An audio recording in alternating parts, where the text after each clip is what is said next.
अस्सलाम वालेकुम नाज़रीन, एक महकती और चहकती सुबह के साथ मैं हूं आपका मेजबान डॉक्टर हन्नान। नाज़रीन, दुआ करते हैं कि आज की सुबह आपके लिए ढेरों खुशियां लेके आप ही की चौखट पे आपका इंतजार कर रही हूं। इसी दुआ के साथ आज के प्रोग्राम को आगे बढ़ते हैं। जनाब, शहर फैसलाबाद की बात की जाए तो दिन ब दिन सूरत हाल दर्जा हरारत के हवाले से बदलती हुई नजर आ रही है। शहर के अंदर सर्दी जो है वो बढ़ती चली जा रही है, दर्जा हरारत कम होता चला जा रहा है। घरों के अंदर जहां पे पहले एयर कंडीशनर्स बंद हुए थे, एसीज बंद हुए थे, अब रात के औकात में पंखे भी बंद होना शुरू हो गए हैं और सर्दी दिन ब दिन बढ़ती चली जा रही है। अब आने वाले दिनों के अंदर मौसम कैसा होगा और आज का मौसम शहर फैसलाबाद का कैसा रहेगा, देखते हैं टुडेज वेदर में।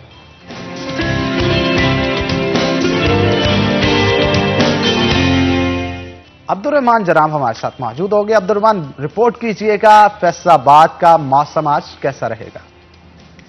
जी हरान, अगर बात की जाए आज के मौसम की तो महकमा मौसमियात के मुताबिक ज़्यादा से ज़्यादा दर्जा हरारत 31 रहने का इम्कान है, जबकि कम से कम दर्जा हरारत आज के जो रात में रिकॉर्ड किया गया वो 13 था, जो कि बहुत जो दर्जा हरारत गिर चुका है, कम हो चुका है, क्योंकि अभी जो वाज़ेह रहे कि यहाँ पर अक्टूबर का जो एंड चाह रहा है और उसके बाद नवंबर के आगाज़ में मज़ीद सर्दी की प्रडिक्शन है महकमा मौसमियात की मुताबिक, और उनकी जानब से ये कहा जा रहा है कि अभी दर्जा हरारत मज़ीद नीचे आएगा, क्योंकि जो फ़ज़ा में खुनकी का एहसास है वो भी बढ़ता चला जा रहा है। और स्पेशली जो रात के औकात में अगर देखा जाए तो दर्जा हरारत में अच्छी खासी कमी आ जाती है, फ़ज़ा में ठंडे का एहसास बाकायदा तौर पर होता है। अभी जो सर्दी है वो पूरी शिद्दत से तो नहीं आई, लेकिन कहा जा रहा है कि कुछ दिनों में मज़ीद जो मौसम है वो सर्द हो जाएगा। और अब अगर अभी यहाँ पर देखा जाए दिन के औकात में तो अभी जो टेम्परेचर है वो 20 के करीब है, और दिन के औकात में जब सूरज चमकता है तो दर्जा हरारत 30 तक चला जाता है, लेकिन जो ही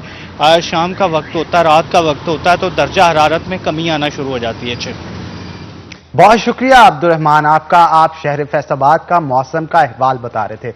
जनाब, दुनिया भर में किसी भी मुल्क को देखना हो कि वो कितना रिच है, कितने रिसोर्सेज उसके पास है, तो सबसे पहले ये देखा जाता है उस मुल्क के अंदर मौसम कितने हैं। हमारे मुल्क पाकिस्तान की बात की जाए तो इस हवाले से बहुत पोटेंशियल इसके अंदर पाया जाता है, क्योंकि हमारे मुल्क के अंदर 4 मौसम है, हमारे मुल्क के अंदर बेहतरीन दरिया है, हमारे मुल्क के अंदर बेहतरीन नहरी निज़ाम है, हमारी खेती बाड़ी बेहतरीन है, हमारे यहाँ पे बहुत सारे कह सकते हैं आप समुंदर के जो लाइन है वो बहुत बड़ी है, और पहाड़ी इलाका देखा जाए, हमारे नॉर्दर्न एरियाज की खूबसूरती को देखा जाए, फेरी मेडियोज को देखा जाए, नांगा पर्वत को देखा जाए, दुनिया की दूसरी बुलंद तरीन चोटी जो है वो हमारे पास है। हिस्ट्री को अगर देख लिया जाए, मोहनजोदड़ो से लेके बहुत कह सकते हैं आपके हिस्टोरिकल प्लेसेस पाकिस्तान के अंदर मौजूद हैं, चाहे वो मुगलिया दौर की मौजूद लाहौर में किले हों या फिर मोहनजोदड़ो जो कि हजारों साल पुरानी अपनी हिस्ट्री रखता है। तो इस हवाले से पाकिस्तान जो है वो टूरिस्ट अट्रैक्शन भी बहुत ज्यादा रखता है, लेकिन मसला यहां पे पेश आता है कि हम पाकिस्तान को दुनिया के सामने उस तरह से पोर्ट्रे नहीं कर पाए जैसे इसे करना चाहिए था। ऐसी कंट्रीज जो कि हमसे कम पोटेंशियल रखती है, लेकिन इस हवाले से अर्निंग हमसे बहुत ज्यादा कर रहे हैं, क्योंकि उन्होंने दुनिया के सामने अपने मुल्क को इस तरह से प्रेजेंट किया कि लोग जो हैं वो अट्रैक्ट होना शुरू हो गए। हमारे यहाँ पे बहुत सारे ग्लेशियर्स हैं, हमारे यहाँ पे बहुत सारी खूबसूरत नदियां हैं, हमारे यहाँ पे बहुत सारे खूबसूरत पहाड़ हैं, बहुत सारे खूबसूरत इलाके हैं, लेकिन दुनिया के सामने उनको उस तरह से पोर्ट्रे नहीं किया जा रहा। यही वजह है कि टूरिस्ट अट्रैक्शन पहले नहीं थी, लेकिन अब बहुत ज्यादा होना शुरू हो गई है पाकिस्तान के अंदर, और ये प्रॉपर एक इन्वेस्टमेंट का कह सकते हैं तरीका बन सकता है। बहुत सारी जगहों को अगर पाकिस्तान गवर्नमेंट की तरफ से बेहतरीन मजीद बना दिया जाए, वहां के रोड्स बहुत सारे जगहों के बेहतरीन हो गए हैं और मजीद बेहतरीन बना दिया जाए, सफाई सुथराई का इंतजाम कर दिया जाए, बेहतरीन होटल्स तामीर कर दिए जाए, तो एक अच्छी खासी अर्निंग है जो कि all over the world Pakistan gain कर सकता है, और ऑल ओवर द वर्ल्ड से बहुत सारे टूरिस्ट हैं जिनकी अट्रैक्शन गेन कर सकता है। तो इस मौजू पे आज हमने गुफ्तगू करने के लिए हमारे साथ कुछ इंटरनेशनल व्लॉगर्स मौजूद होंगे, और उनके जो होस्ट हैं इलियास वो भी हमारे साथ मौजूद होंगे। तो मैं आपका तारुफ करवाता चलूं। सबसे पहले हमारे साथ इलियास मौजूद होंगे जो कि खुद भी ट्रैवलर हैं और ट्रैवलिंग का शौक भी रखते हैं, और इसके साथ साथ जो पाकिस्तान आते हैं ट्रैवलर्स उनको होस्ट भी करते हैं। और उनके साथ साथ हमारे साथ अल्जीरिया से खुबैब मौजूद हैं जो कि इंटरनेशनल टूरिस्ट हैं और व्लॉगर्स भी हैं। Welcome to the show. और उनके साथ साथ अल्दी मौजूद हैं जो कि इंडोनेशिया से हैं और इंटरनेशनल ट्रैवलर हैं, और इसके साथ साथ खुद व्लॉगिंग भी करते हैं। तो वेलकम टू द शो।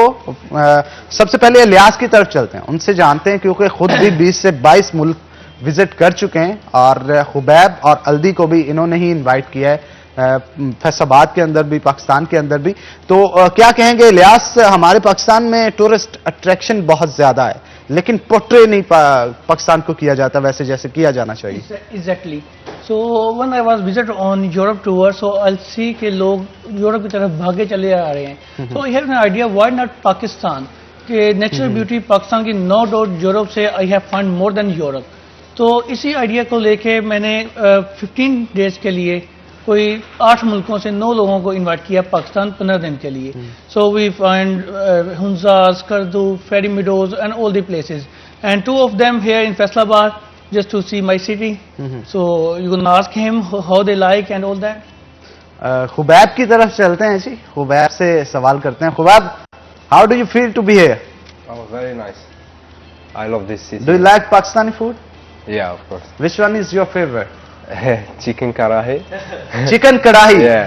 जनाब, लगता है आपने भी इनको चस्कों पे लगा दिया है, चस्कोरे बन गए और चिकन कढ़ाई खा रहे हैं। Exactly. हमारे साथ अल्दी भी मौजूद है और अल्दी के हवाले से इंडोनेशिया से हैं, लेकिन ये उर्दू भी बोल लेते हैं। तो मैं चाहूंगा अल्दी, can you speak in Urdu? Yeah, I can. Little bit. Little bit, थोड़ा थोड़ा थोड़ा वो कह रहे हैं थोड़ा थोड़ा बोल सकते हैं। पाकिस्तानी खाने पसंद है आपको? Do you like Pakistani food? बहुत पसंद. Which one is your favourite? Same. Pakistan chicken karahi. Chicken कढ़ाई। यू आल्सो लाइक चिकन कढ़ाई? Almost every day we eat chicken karahi. In our turn. Chicken कढ़ाई। लगता है स्पाइसेस बहुत पसंद आए। हमारे यहाँ तिरछ खाने होते हैं ना जरा, Exactly. मिर्च मसाले वाले, तो मुझे लगता है अल्दी भी अच्छा। उन खानों के दीवाने हैं। अच्छा, फैसलाबाद में ओ फैसलाबाद, ये मैं पसंद फैसलाबाद क्योंकि ये बहुत खूबसूरत जगह है।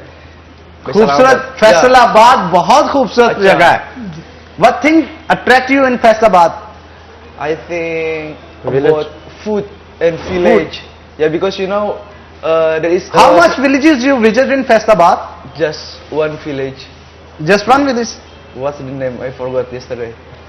Okay. Do you visit Ghantaghar and Gantana. 8 bazaars of Ghantaghar? The clock tower. Clock Tower. Clock Tower, yes. He has been. I have been to many places in Faisalabad.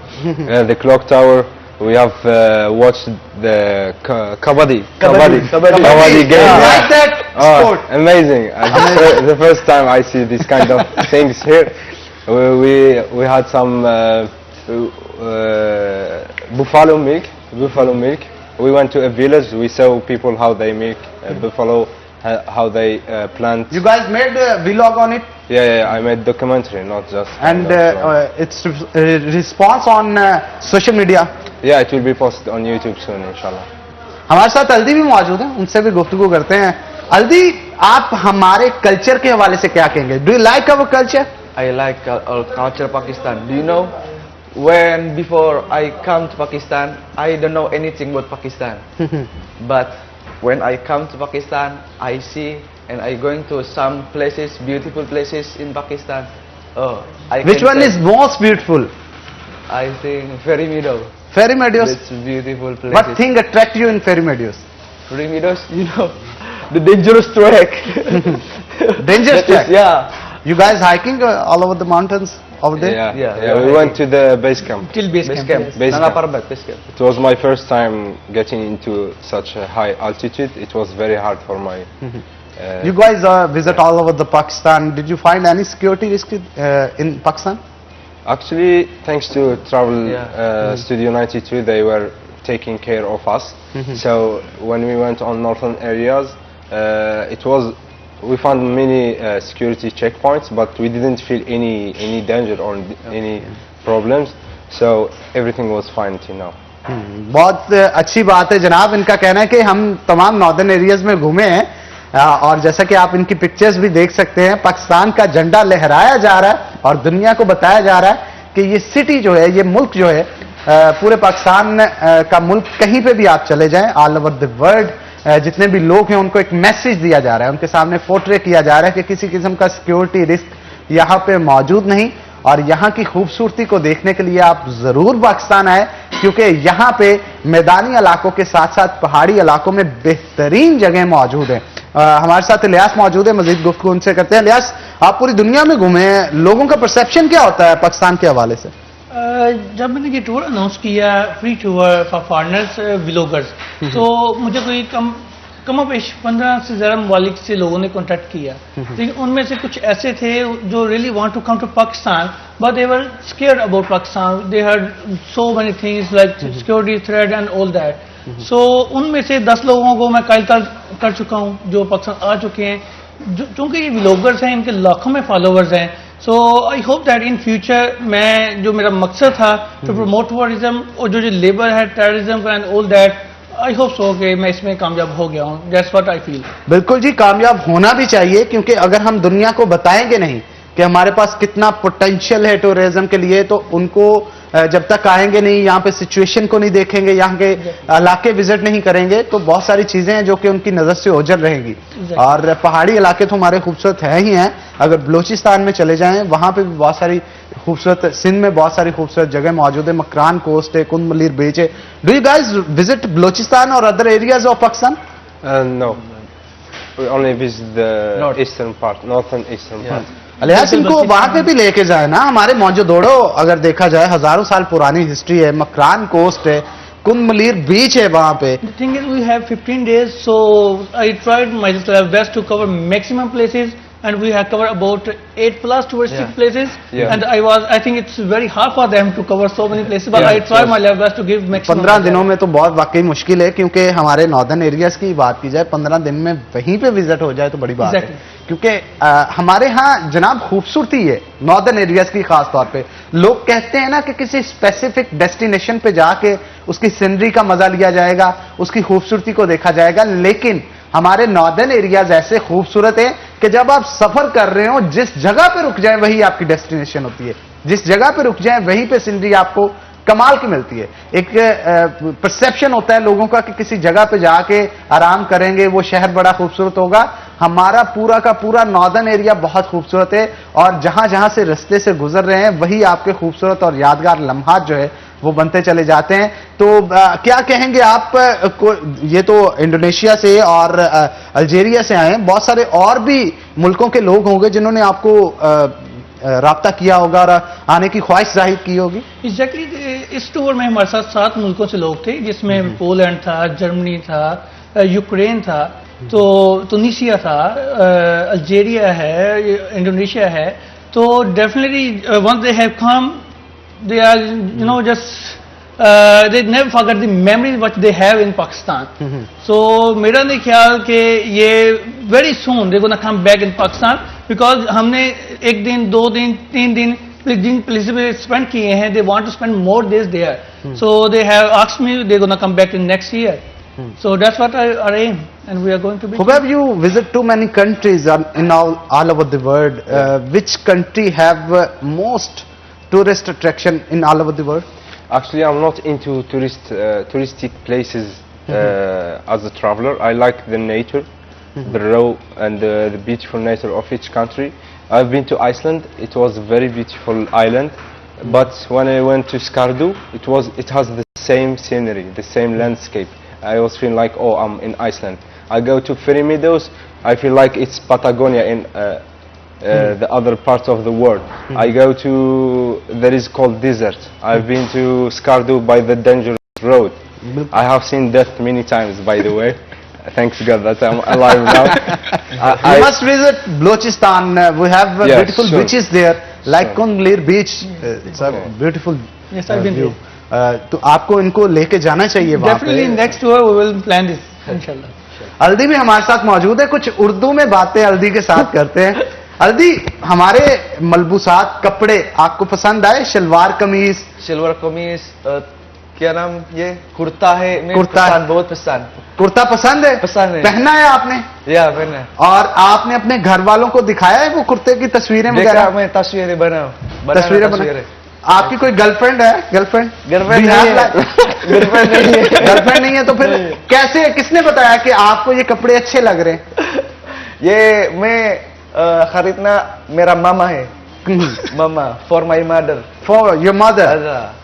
ठीक है जी। अच्छा, कोई गाना आता है आपको, Pakistani song Yeah, I like it. अच्छा, कोई गाना हमें सुनाए ना? दिल पाकिस्तान जान जान पाकिस्तान दिल पाकिस्तान जान जान पाकिस्तान। अरे बहुत खूब जनाब, क्लैप फॉर यू। हल्दी ने बड़ा अच्छा गाना गाया है जनाब, ये बड़ा पॉजिटिव मैसेज है जो डिलीवर कर रहे हैं हम मालूम ना खुद गाया है, इसमें बाकियों को भी सिखाया है कि कैसे गाते हैं। He just trained him as well. He can sing very well. Khubaib को भी इन्होंने सिखा दिया है कि ये गाना कैसे गाया।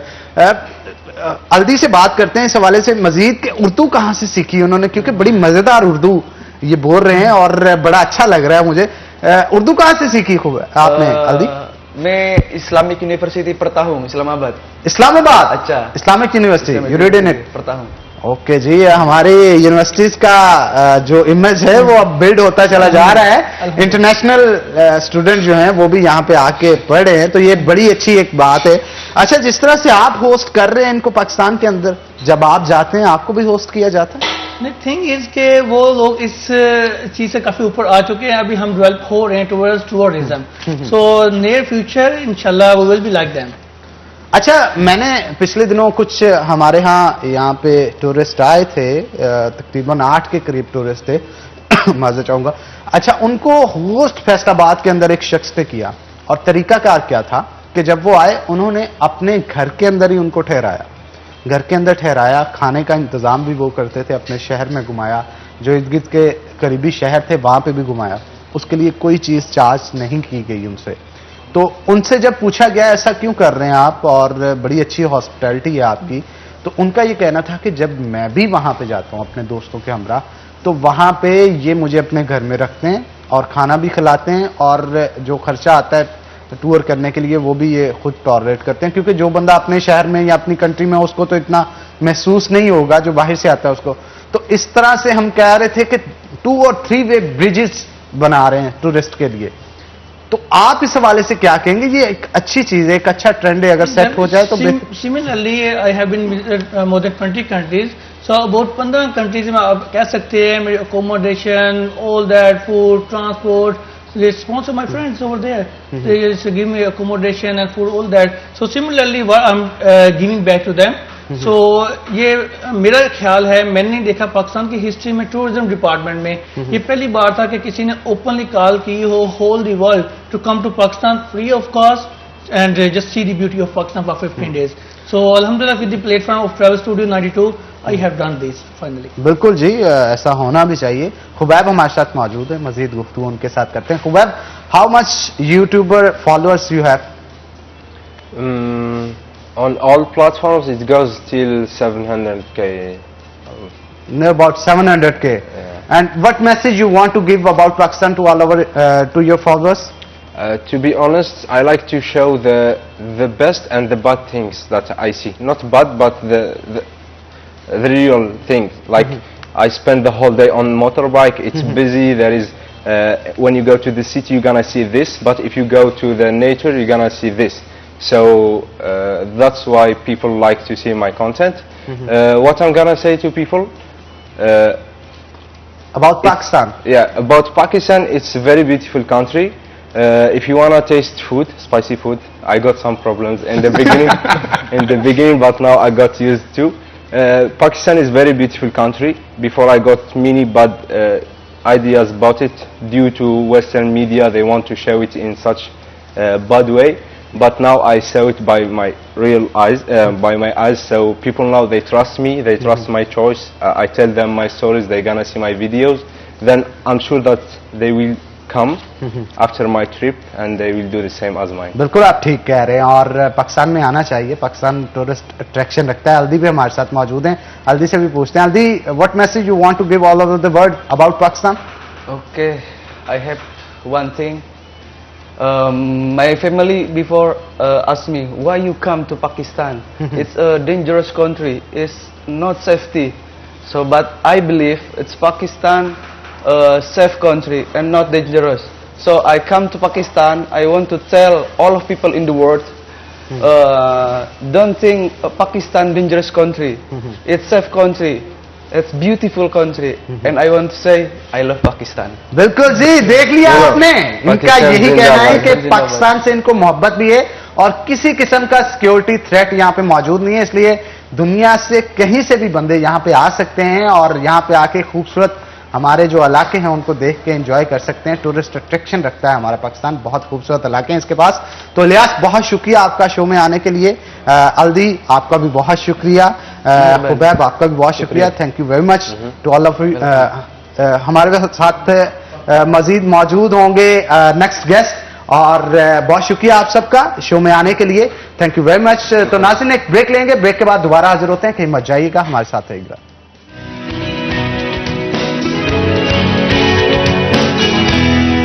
वेलकम बैक नाज़रीन, ब्रेक के बाद खुश आमदीद। हमारे शहर फैसलाबाद का मौसम तो दिन ब दिन हसीन होता चला जा रहा है, लेकिन हसीन मौसम के साथ साथ कुछ खतरात भी हैं जो कि मंडरा रहे हैं शहर फैसलाबाद पे। अगर बात की जाए फैसलाबाद की, तो यहाँ पे दर्जा हरारत कम होने के साथ साथ स्मोक का खतरा जो है वो दिन ब दिन बढ़ता चला जा रहा है और कुछ कुछ आसार शहर के ऊपर दिन चढ़ते नजर भी आना शुरू हो गए हैं और यूं महसूस होता है कि स्मोक अब दोबारा से आना शुरू हो गई है। कोरोना वायरस की वजह से एनवायरमेंटल पोल्यूशन के अंदर बहुत हद तक कमी तो हुई, लेकिन जैसे ही लॉकडाउन को खोला गया, दोबारा से कार्बन डाइऑक्साइड की एमिशन जैसे ही ट्रैफिक शुरू हो गई और उसके साथ साथ जितनी भी इंडस्ट्रीज थी उनके स्टार्ट होने से उनकी चिमनियों से निकलता धुआं जो है वो कार्बन डाइऑक्साइड को मिट कर रहा है फिजा के अंदर, और जिसके बाद अब दोबारा से स्मोक के खतरात जो हैं वो मंडराना शुरू हो गए हैं। और अगर स्मोक दोबारा से आती है तो बहुत सारे मसाइल का सामना करना पड़ सकता है, इम्यूनिटी वीक हो सकती है उससे,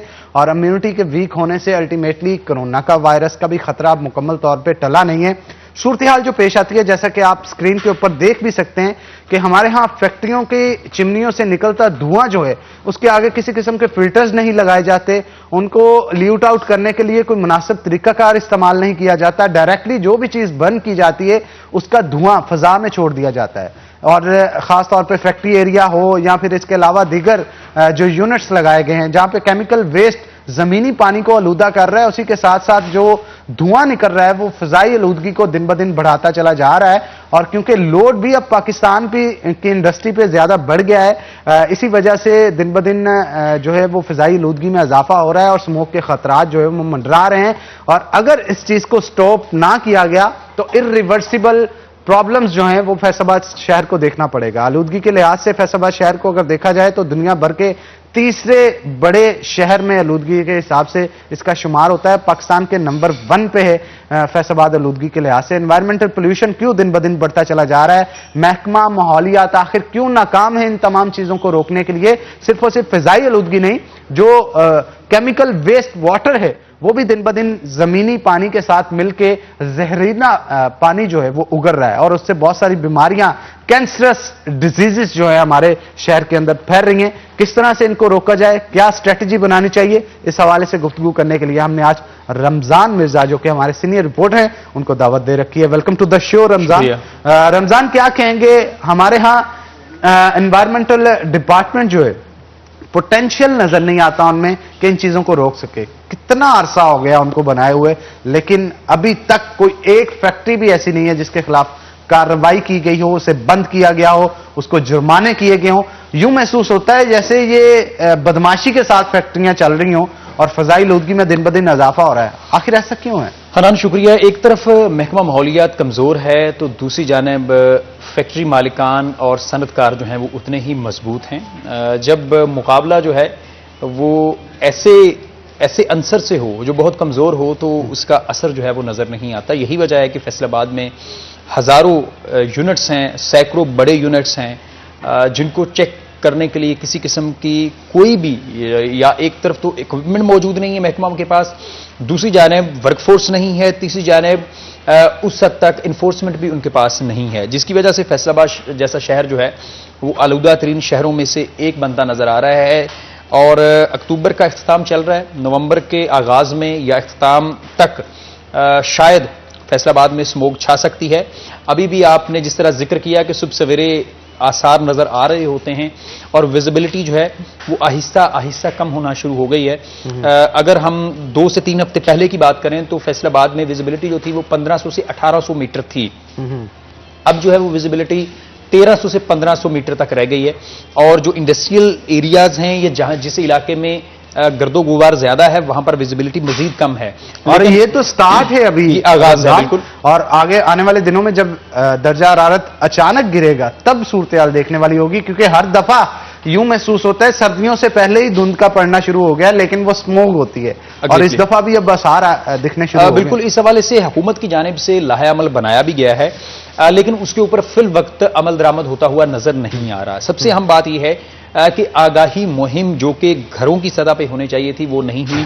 घरों के बाहर अभी भी खवातीन जो हैं और दीगर लोग जो हैं, वो शहरी जो हैं, वो कचरा इकट्ठा करते हैं, शॉप पर इकट्ठे करते हैं, उनको जला देते हैं। इसके साथ साथ महकमा PHA और वेस्ट मैनेजमेंट का अमला भी जो है इसमें कसूरवार है। उनकी जानिब से भी, महकमा PHA की जानिब से जो बेलदार हैं वो ग्रीन वेस्ट, जो पत्ते उतरे होते हैं, घास काटी होती है, उसको कहीं ना कहीं जला देते हैं ताकि उसको उठाना ना पड़े। दूसरी जानिब वेस्ट मैनेजमेंट का अमला भी जो है वो गलियों के अंदर इस तरह की कार्रवाइयां जो है वो करता नजर आता है। तीसरी जानिब वो वेस्ट जो कि वेस्ट मैनेजमेंट की जानिब से इकट्ठी कर दी जाती है और किसी गली के बाहर या किसी कोने पे पड़ी है, उसको उठाया नहीं जा रहा, तो आम शहरी भी उसको जला देते हैं, क्योंकि इतनी समझ मौजूद नहीं कि इसको जहन नशीं कर लें कि इसको जलाने से हमारे इर्द गिर्द जो है वो माहौलियाती असरात क्या होंगे। वो अपनी तरफ से सफाई कर रहे होते हैं, जो भी जला रहे होते हैं वो अपनी तरफ से सफाई कर रहे होते हैं कि ये साफ हो गया, राख बन गई, साफ हो गया कार्बन डाइऑक्साइड। उन्हें इस बात का इल्म बिल्कुल भी नहीं है, इदराक नहीं कि ये कितना खतरनाक है। इसके साथ साथ जो फैसलाबाद के दीगर महकमे हैं, जिनके हवाले से चीफ सेक्रेटरी और डिप्टी कमिश्नर की जानिब से हिदायत की गई थी कि बल्दियाती इदारे समेत Faisalabad west management company, PHA, महकमा सेहत, सोशल वेलफेयर और इसके साथ पंजाब हाउसिंग और दीगर मुतलका महकमे जो हैं वो महकमा माहौलियात के साथ जो है वो एक अपना लाइजन रखें और डेली क्या एक्टिविटीज हो रही हैं, स्मोक को खत्म करने के लिए क्या इकदाम किए गए हैं, उसके ऊपर जो है वो खसूसी नजर रखी जाए।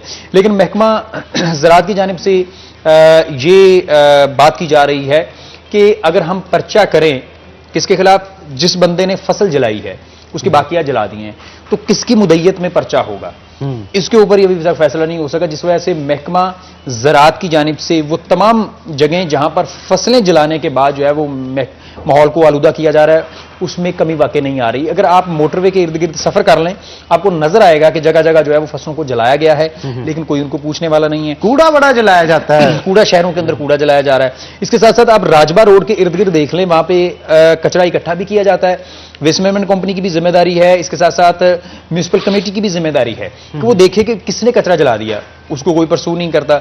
इसके अलावा फैसलाबाद में सोशल वेलफेयर और बल्दियाती इदारे, जिनमें सधार है, खुड़ियावाला है, डिजकोट है, रोशनवाला है, इसके साथ साथ जो चकझुमरा है, सत्याना है, इनकी म्यूनिसिपल कमेटीज की जानिब से भी महकमा माहौलियात को डेली रिपोर्ट्स नहीं भिजवाई जा रही कि उनके इलाके में अगर कहीं पे कचरा जलाया गया है तो उसके हवाले से क्या इकदाम किए गए। रिपोर्ट क्यों नहीं भिजवाई जाती, आखिर इसके पीछे वजह क्या है? इसके पीछे दो वजूहात हैं। कुछ ऑफिसर को तो वैसे ही होता है कि करना कुछ नहीं है, आना है और हाजिरी लगानी है और चले जाना है। दूसरा, कुछ अफसरान जो काम करना भी चाह रहे हैं, उनके पास उनको डेंगी एक्टिविटी भी दी गई है, उनको स्मोक एक्टिविटी भी दे दी गई है, उन्होंने महकमा माल का भी काम करना है। इसके अलावा उनके पास बहुत सारी जिम्मेदारियां हैं जो दी गई हैं। अब एक बंदा एक एक्टिविटी ही एक वक्त में कर सकता है, और यूं महसूस होता है ये एक्टिविटी भी अल्टीमेटली जाके इसी सिटी परफॉर्म करेंगे, क्योंकि बहुत सारे महकमों के काम वो कर रहे हैं। तो क्या कहते हैं आप, इसके खदशात, इससे बहुत सारे मसाइल जो जन्म लेंगे, वो कितने बेनिफिशियल कोरोना के लिए साबित हो सकते हैं? क्योंकि अगर स्मोक की वजह से कोई आइज इंफेक्शन हो, थ्रोट इंफेक्शन हो, आपको लंग्स इंफेक्शन हो, तो वो अल्टीमेटली कोरोना को ट्रिगर करने के लिए अगर आपके अंदर मौजूद है वो वायरस, तो ज्यादा उसके लिए फायदेमंद साबित। इसमें कोई शक नहीं। हनान, मसला ये है, सबसे पहले हमें ये देखना पड़ेगा कि स्मोक की वजह से किस तरह के मसाइल पैदा होते हैं। तो सबसे ज्यादा सांस से मुतलका शहरियों को मसाइल पैदा होते हैं, जिनमें दवा हो या इसी तरह दीगर मराज। और सेम तो यही सिचुएशन और कोरोना में, सिचुएशन जो है वो कोरोना की वजह से पैदा होती है। और अगर ऑलरेडी कोई बंदा जो है वो सांस के मसाइल में से पहले ही दो चार है, तो इसका मतलब है कि उसका जो अमले तनफ्फुस है या उसका रेस्पिरेटरी सिस्टम जो है वो पहले ही कमजोर है, और वो वायरल इंफेक्शन या वायरस का असर उसके ऊपर अटैक होता है, वो तो ज्यादा उस हवाले से इम्यूनिटी नहीं रखता। इसका मतलब है कि स्मोक जो है वो एक रास्ता हमवार करेगी कोरोना को फैलाने के लिए। तो इस हवाले से महकमों की जानिब से कोशिश भी की जा रही है। इवन के जो senior member board of revenue हैं बाबर हयात तारड़, उनकी जानिब से एक जो थी वो सजेशन ये आई थी, प्रपोजल था कि क्यों ना वो तमाम गाड़ियां जो कि फैसलाबाद जैसे बड़े शहर समेत लाहौर और दीगर पंजाब के बड़े शहरों में हैं, और उनमें सिर्फ ड्राइवर बैठा है या सिर्फ एक सवारी बैठी है, कार ऐसी गाड़ी, उसको बंद कर दिया जाए। तो इसके ऊपर फैसलाबाद से कमिश्नर और दीगर जगहों से भी कमिश्नर और डिप्टी कमिश्नर्स ने सवालात उठाए। उनका कहना था कि इसके ऊपर अमल दरामद करना जरा मुश्किल है, इंप्लीमेंटेशन बिल्कुल मुश्किल है इसके ऊपर, बल्कि नामुमकिन समझी जाती है। इसी के ऊपर मजीद गुफ्तगू करेंगे मिर्जा साहब, लेकिन एक छोटी सी ब्रेक के बाद। तो नाज़रीन, ब्रेक लेंगे, ब्रेक के बाद दोबारा हाजिर होते हैं, कहीं मत जाइएगा, हमारे साथ रहिएगा। वेलकम बैक नाज़रीन, ब्रेक के बाद खुश आमदीद। हमारे साथ रमजान मिर्जा मौजूद हैं, और ब्रेक पे जाने से पहले मिर्जा साहब, गाड़ियों के हवाले से आप गुफ्तगू कर रहे थे, मैं चाहता हूं उसे कंटिन्यू करें ताकि शहरियों को पता चल सके आने वाले दिनों में कौन से रूल्स है जो कि इंप्लीमेंट होने जा रहे हैं। असल में इसके ऊपर अभी वर्किंग जारी है। प्रपोजल ये था कि जो एक ड्राइवर के साथ गाड़ी घूम रही होती है उसको सड़क पे आने की इजाजत ना दी जाए। अच्छा, अब इसका ये है कि जो बंदा बच्चों को ड्रॉप करके स्कूल ड्राइवर वापस आ रहा है, उसके लिए क्या एसओपीज होंगे। तो इसके ऊपर हम खुद चाह रहे हैं कि कुछ इस तरह का लाहे अमल बनाया जाए कि एक तो गाड़ी शेयर हो, दूसरा ये है कि एक बंदा अगर जड़ावाला से ट्रैवल करते हुए फैसलाबाद आ रहा है और वो अकेला ही है, तो वो रास्ते से कम को 2-4 बंदे तो पिक कर सकता है। इसके साथ साथ ये भी सोचा जा रहा है, इसके ऊपर वक्त मांगा है कमिश्नर्स और डिप्टी कमिश्नर्स की जानिब से कि हमें देखने दें कि क्या ऐसी फिजिबिलिटी बन सकती है कि हम गाड़ियों को रोक सकें। क्योंकि अगर कहीं पर कोई पिक एंड ड्रॉप भी, आपके घर में अगर एक गाड़ी है तो वो सुबह किसी एक को ड्रॉप करेगा, फिर दूसरे को ड्रॉप करेगा, तो लाहे अमल बनाना बड़ा जरूरी है और बड़ा मुश्किल हो जाएगा इंतजामिया के लिए कि गाड़ियों को बंद कर सकें। क्योंकि बहुत सारे लोग हैं जिन्होंने अकेले सफर करना है, यहां तक कि अगर वो वाया मोटरवे फैसलाबाद आ रहा है तो वो गोजरा से आ रहा है, तो उसके लिए क्या एसओपीज होंगे। तो इसके ऊपर अभी वर्किंग जारी है। इसके साथ साथ ये देखा जा रहा है कि जो ये 2 महीने हैं, नवंबर दिसंबर, इसमें जो 2 स्ट्रोक रिक्शाज हैं उनके ऊपर पाबंदी क्यों ना लगा दी जाए, ताकि उनकी वजह से भी बहुत मेजर पोल्यूशन है। क्योंकि जो ये तो कोरोना ना भी हो तब भी लगा देनी चाहिए, तब भी बिल्कुल ऐसा है। अच्छा, अब हकीकत इसके पीछे क्या है? जो अदाद-ओ-शुमार हैं उनके मुताबिक 40 से 45% तक जो फिजाई आलूदगी है या स्मोक की जो वजह है उसमें ट्रैफिक अपना किरदार अदा कर रही है। भट्टे सिर्फ 12 से 13% हैं। इसके साथ साथ जो रेस्ट ऑफ द पोर्शन है वो बाकी चीजें हैं, इंडस्ट्री है या इसके साथ साथ गर्दो गुबार है, कहीं कहीं पे कंस्ट्रक्शन साइट है, तो वो बाकी चीजें बाद में हैं, लेकिन सबसे बड़ा पोर्शन जो है वो ट्रैफिक है। लेकिन दिलचस्प बात यह है कि फैसलाबाद समेत पूरे पंजाब में कोई भी ऐसा इदारा फिल वक्त मौजूद ही नहीं जो कि गाड़ियों को चेक कर सके, इंस्पेक्शन हो सके, गाड़ियों को पास आउट किया जा सके, आया कि ये फिट है या मिसफिट है फॉर रोड्स। अब इस सूरत हाल में हुकूमत अगर पहले स्मोक को कंट्रोल कर रही है, कोरोना को कंट्रोल करना है, तो इसके ऊपर बड़ी सख्ती के साथ ना सिर्फ एक पॉलिसी मुरतब करने की जरूरत है बल्कि इसके साथ उसके ऊपर इंप्लीमेंटेशन करने की जरूरत है। और सबसे अहम बात यह है कि हमें, आपको और तमाम आवाम को यह आगाही देने की जरूरत है कि स्मोक किस कदर खतरनाक है और इससे कैसे बचा जाता है। लेकिन होता यह है कि बहुत सारी जगहों पर फोटो सेक्शन होते हैं, महकमा माहौलियात हो, जिला इंतजामिया हो, पीएचए हो, वेस्ट मैनेजमेंट हो, या जितने भी सरकारी इदारे और जितने भी तालीमी इदारे हों, वहां पर सिर्फ क्या होता है, 2-4-5 स्लाइड्स दिखाई जाती हैं, बताया जाता है कि ये हो गया वो हो गया, और उसके बाद तस्वीरें बनवाई जाती हैं और वो फिर डैशबोर्ड के ऊपर अपलोड करती जाती हैं। हकीकत में उसका रिटर्न क्या है, उसकी आउटपुट क्या है मुआशरे के लिए, माहौल के लिए, वो कुछ भी नहीं है। अच्छा, अब आम आदमी को यही नहीं पता कि मुझे कचरा नहीं जलाना, मुझे शॉपर को नहीं जलाना। इसके साथ साथ महकमे की जानिब से यह भी कोशिश की गई और अदालत ने भी इसके ऊपर फैसला किया कि आप शॉपर जो है, वो पॉलीथीन बैग जो है, उसके ऊपर पाबंदी आयद करें। लेकिन उसके ऊपर पाबंदी आयद नहीं हो सकी। आप जगह जगह, हर जगह, इवन कि आप शॉपिंग करते हैं, मैं शॉपिंग करता हूं, हमारे अंदर एक तो खुद से भी ट्रेंड सेट नहीं हो सका। लेकिन ये देखने में आ रहा है कि इस्लामाबाद के अंदर इसके ऊपर इंप्लीमेंटेशन बड़ी जबरदस्त तरीके से की गई है। ऐसा ही है, बिल्कुल। अगर वहां पे इंप्लीमेंट हो सकता है, यहां पे कौन सी गिदड़ सिंगी है, यहां पे भी तो इंप्लीमेंट करवाया जा सकता है। बहुत सादा सी बात है कि सबसे पहले आप वो तमाम यूनिट्स बंद करें जहां पर पॉलीथीन बैग्स बन रहे हैं, उनको किसी और अल्टरनेटिव बिजनेस के ऊपर शिफ्ट करें। उसके बाद अल्टीमेटली जब शॉपर बनने बंद हो जाएंगे तो इसका मतलब बिकने भी बंद हो जाएंगे, बांस रहेगा तो बांसुरी भी नहीं होगी। तो इसके ऊपर अभी इदारों की जानिब से ना तो वर्क हो रहा है, सिर्फ 2-4-5 वो वर्कशॉप्स हुई हैं, रैलीज हुई हैं, इसके बाद बड़े मार्ट्स के ऊपर बंद हुआ था शॉपर, अब दोबारा बहुत सारे बड़े मार्ट्स, स्वीट शॉप्स के ऊपर दोबारा वो बैग्स आ गए। अच्छा मिर्जा साहब, आप नहीं समझते कि हमारे डीसी साहबान और एसी साहबान वगैरह या कमिश्नर लोग हैं, इनकी तरफ से कोई प्लान तश्कील नहीं दिया जाता एक दिन पहले कि सुबह उठ के हमने ये काम करने जिससे हमारे माहौल के अंदर, हमारे शहर के अंदर बेहतरी आ सकती है। यूं महसूस होता है जैसे सुबह उठते हैं और विजिट पे निकल जाते हैं, जो सामने आता है वो दगड़ मगड़ चल रहा है बस। असल में हनान, ये आपको भी इल्म है, मुझे भी इल्म है कि हर काम के लिए एक अलहदा डिपार्टमेंट मौजूद है। अगर आप उस डिपार्टमेंट से वही जिम्मेदारियां लेंगे तो मेरा ख्याल है कि हमारी चीजें स्ट्रीमलाइन हो जाएंगी। जब एक ही डिपार्टमेंट के ऊपर तरह तरह की जिम्मेदारियां डालेंगे तो फिर कोई काम ठीक से नहीं महकमा माहौलियात का इमीडिएट बॉस कौन है? Deputy commissioner? नहीं, वो यहां पर डिप्टी डायरेक्टर के मातहत हैं और डिवीजन की सतह पर उसका डायरेक्टर होना चाहिए, लेकिन वो नहीं है। क्यों नहीं है? उसकी सीट खाली है? डायरेक्टर की सीट खाली है, डिप्टी डायरेक्टर की सीट खाली है। डिप्टी डायरेक्टर के ओहदे पे असिस्टेंट डायरेक्टर बैठा हुआ है। का नाम है ये, गवर्नमेंट क्या कर रही है जनाब? 2 असिस्टेंट डायरेक्टर की पोस्ट खाली हैं, 3 गाड़ियां होनी चाहिए, महकमे के पास सिर्फ 1 गाड़ी है। 11 इंस्पेक्टर्स हैं, 6 की पोस्ट खाली है।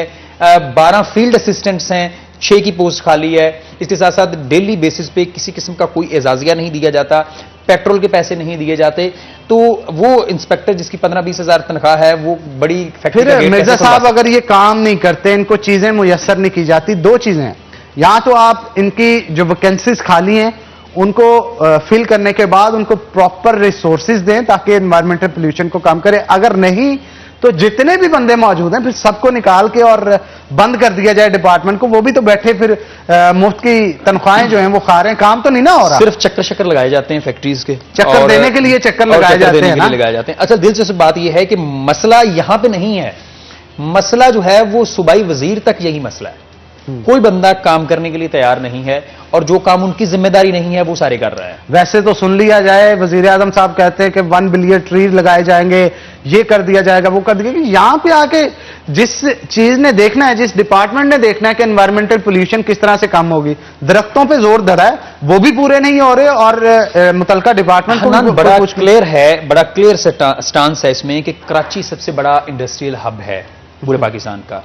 उसके बाद पंजाब का सबसे बड़ा इंडस्ट्रियल हब, इंडस्ट्रियल सिटी जो है वो फैसलाबाद है। तो मैं ये समझता हूं कि लाहौर से भी ज्यादा फैसलाबाद का महकमा माहौलियात जो है मजबूत होना चाहिए, फाल होना चाहिए। एक तरफ वो लॉज की इंप्लीमेंटेशन कर रहा हो, दूसरी तरफ वो जिस तरह पंजाब फूड अथॉरिटी हर दूसरे रोज हजारों रुपए जुर्माने कर रही है, खुद ही केसेस सुने जा रहे हैं, अगर ये महकमा भी इसको सेल्फ कर दिया जाए कि भाई आपने अपने फंड्स भी जनरेट करने हैं, तो मैं ये समझता हूं कि कल को ये फैसलाबाद का फाल तरीन अदारा हो। देखिए जैसे ट्रैफिक वार्डन्स जो चालान करते हैं उससे क्या क्या मतलब काम लिए जाते हैं फिर उन पैसों से, इसी तरह ये डिपार्टमेंट भी अगर चालान शुरू कर दे और इनको पता हो कि इन्होंने इनकम जनरेट करनी है, तनख्वाहें फ्री मिलनी है, कमाऊपोत बन जाए, फिर देखिएगा कितनी फैक्ट्रीज होंगी जो कि सील होंगी, कितने बंदे गिरफ्तार होंगे और पुलिस को इंडल्ज करना होगा इनके साथ। अच्छा, पुलिस को इंडल्ज करने की सुन लें, 3 यहां पर स्क्वाड बनाए गए थे,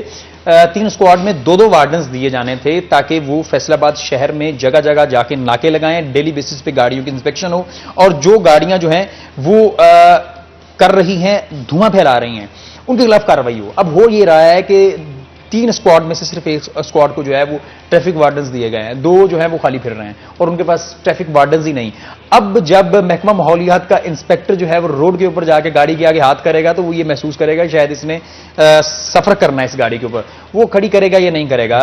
इन्फोर्समेंट नहीं है इनके पास, पंजाब पुलिस का एक दस्ता जो है वो उनके साथ हो, यहां तक कि जब इंस्पेक्शन हो रही होती है मुख्तलिफ फैक्ट्रीज की तो वहां पर रेजिस्टेंस का सामना करना पड़ता है। एक बार हम प्रोग्राम की रिकॉर्डिंग के लिए गए और दिलचस्प बात यह है कि ये हमें इसलिए साथ नहीं ले गए कि ये रिकॉर्डिंग कर सकें, वो हमें साथ इसलिए ले गए कि हमें उनको हौसला रहता है कि 2-4 बंदे ये भी होते हैं। मिर्जा साहब जरा एक बड़ी ब्रेकिंग करें हमारे शो में, फिटनेस सर्टिफिकेट जो दिए जाते हैं गाड़ियों के हवाले से वो कितना का फाल है हमारे यहाँ? पिछले 8 महीने से, जब से कोरोना शुरू हुआ है तब से गाड़ियों की फिटनेस चेक नहीं हो रही। किस गाड़ी का टायर कब ब्रस्ट हो जाए, जिस आप गाड़ी के ऊपर सफर कर रहे हैं उसका टायर रॉड जो है वो कब खुल जाए, किसी का इंजन कब फेल हो जाए, किसी की ब्रेक जो है वो कलर कहार से उतरते हुए कब काम छोड़ दे, यकीन करें पिछले 8 माह से फैसलाबाद समेत पूरे पंजाब में चेक नहीं हो रहा। अब गाड़ियां जो हैं वो अपने भरोसे पे ही चल रही हैं और यह बहुत बड़ा लम्हा फिक्रिया है। सिर्फ और सिर्फ हादसात ही नहीं बल्कि इसके साथ साथ जो धुआं छोड़ रही हैं गाड़ियां, जो माहौल को आलूदा कर रही हैं, फिजा में जहर उगल रही हैं उनको भी रोकने का कोई तरीका यहाँ पे मौजूद नहीं है। ये लम्हा फिक्रिया है और गवर्नमेंट को इसके ऊपर इनिशिएटिव लेना चाहिए। इमरान खान साहब, उस्मान बुज़दार साहब, आप कहां पे हैं? यकीन जानिए दिन ब दिन सूरत-ए-हाल बिगड़ती चली जा रही है और अगर यही सूरत-ए-हाल रही तो माहौल के बिगड़ने के साथ साथ गवर्नमेंट भी कोई अच्छे हालात में नहीं रहेगी। तो इसके ऊपर नजरसानी करने की जरूरत है। मिर्जा साहब, बहुत शुक्रिया आज के शो में आने के लिए। तो नाज़रीन, इसी के साथ ब्रेक लेंगे, ब्रेक के बाद दोबारा हाजिर होते हैं। कहीं मत जाइएगा, हमारे साथ रहिएगा।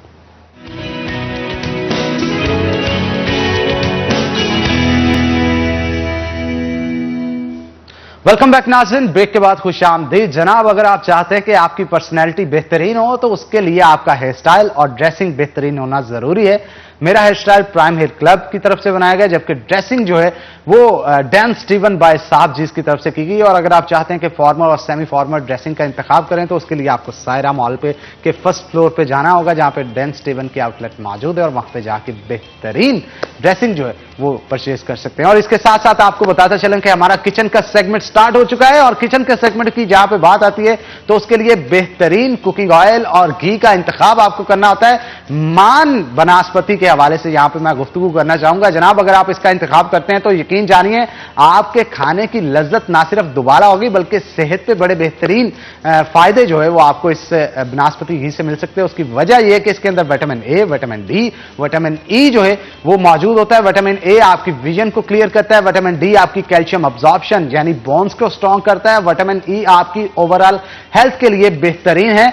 बहुत सारे वेजिटेबल ऑयल्स जो हैं उनको इस्तेमाल करके हफ्जाने सेहत के असूलों को मद्देनजर रखते हुए इस घी को तैयार किया जाता है ताकि पाकिस्तान की आवाम को बेहतरीन घी से नवाजा जाए और अपने घरों के अंदर उस घी से बेहतरीन और लज्जत भरे खाने जो हैं वो तैयार कर सकें। तो जनाब, हमारा फेवरेट सेगमेंट किचन स्टार्ट हो चुका है। चलते हैं किचन की तरफ। आज हमारे साथ एक नए और अच्छे शेफ जहांगीर मौजूद होंगे। शेफ जहांगीर हमारे साथ मौजूद है। जनाब, कैसे हैं आप? अल्लाह का शुक्र आपसे। शेफ, मुझे बताइएगा कि आज हम अपने इस किचन के सेगमेंट में क्या तैयार करने जा रहे हैं? रेसिपी क्या होगी हमारी आज के किचन की?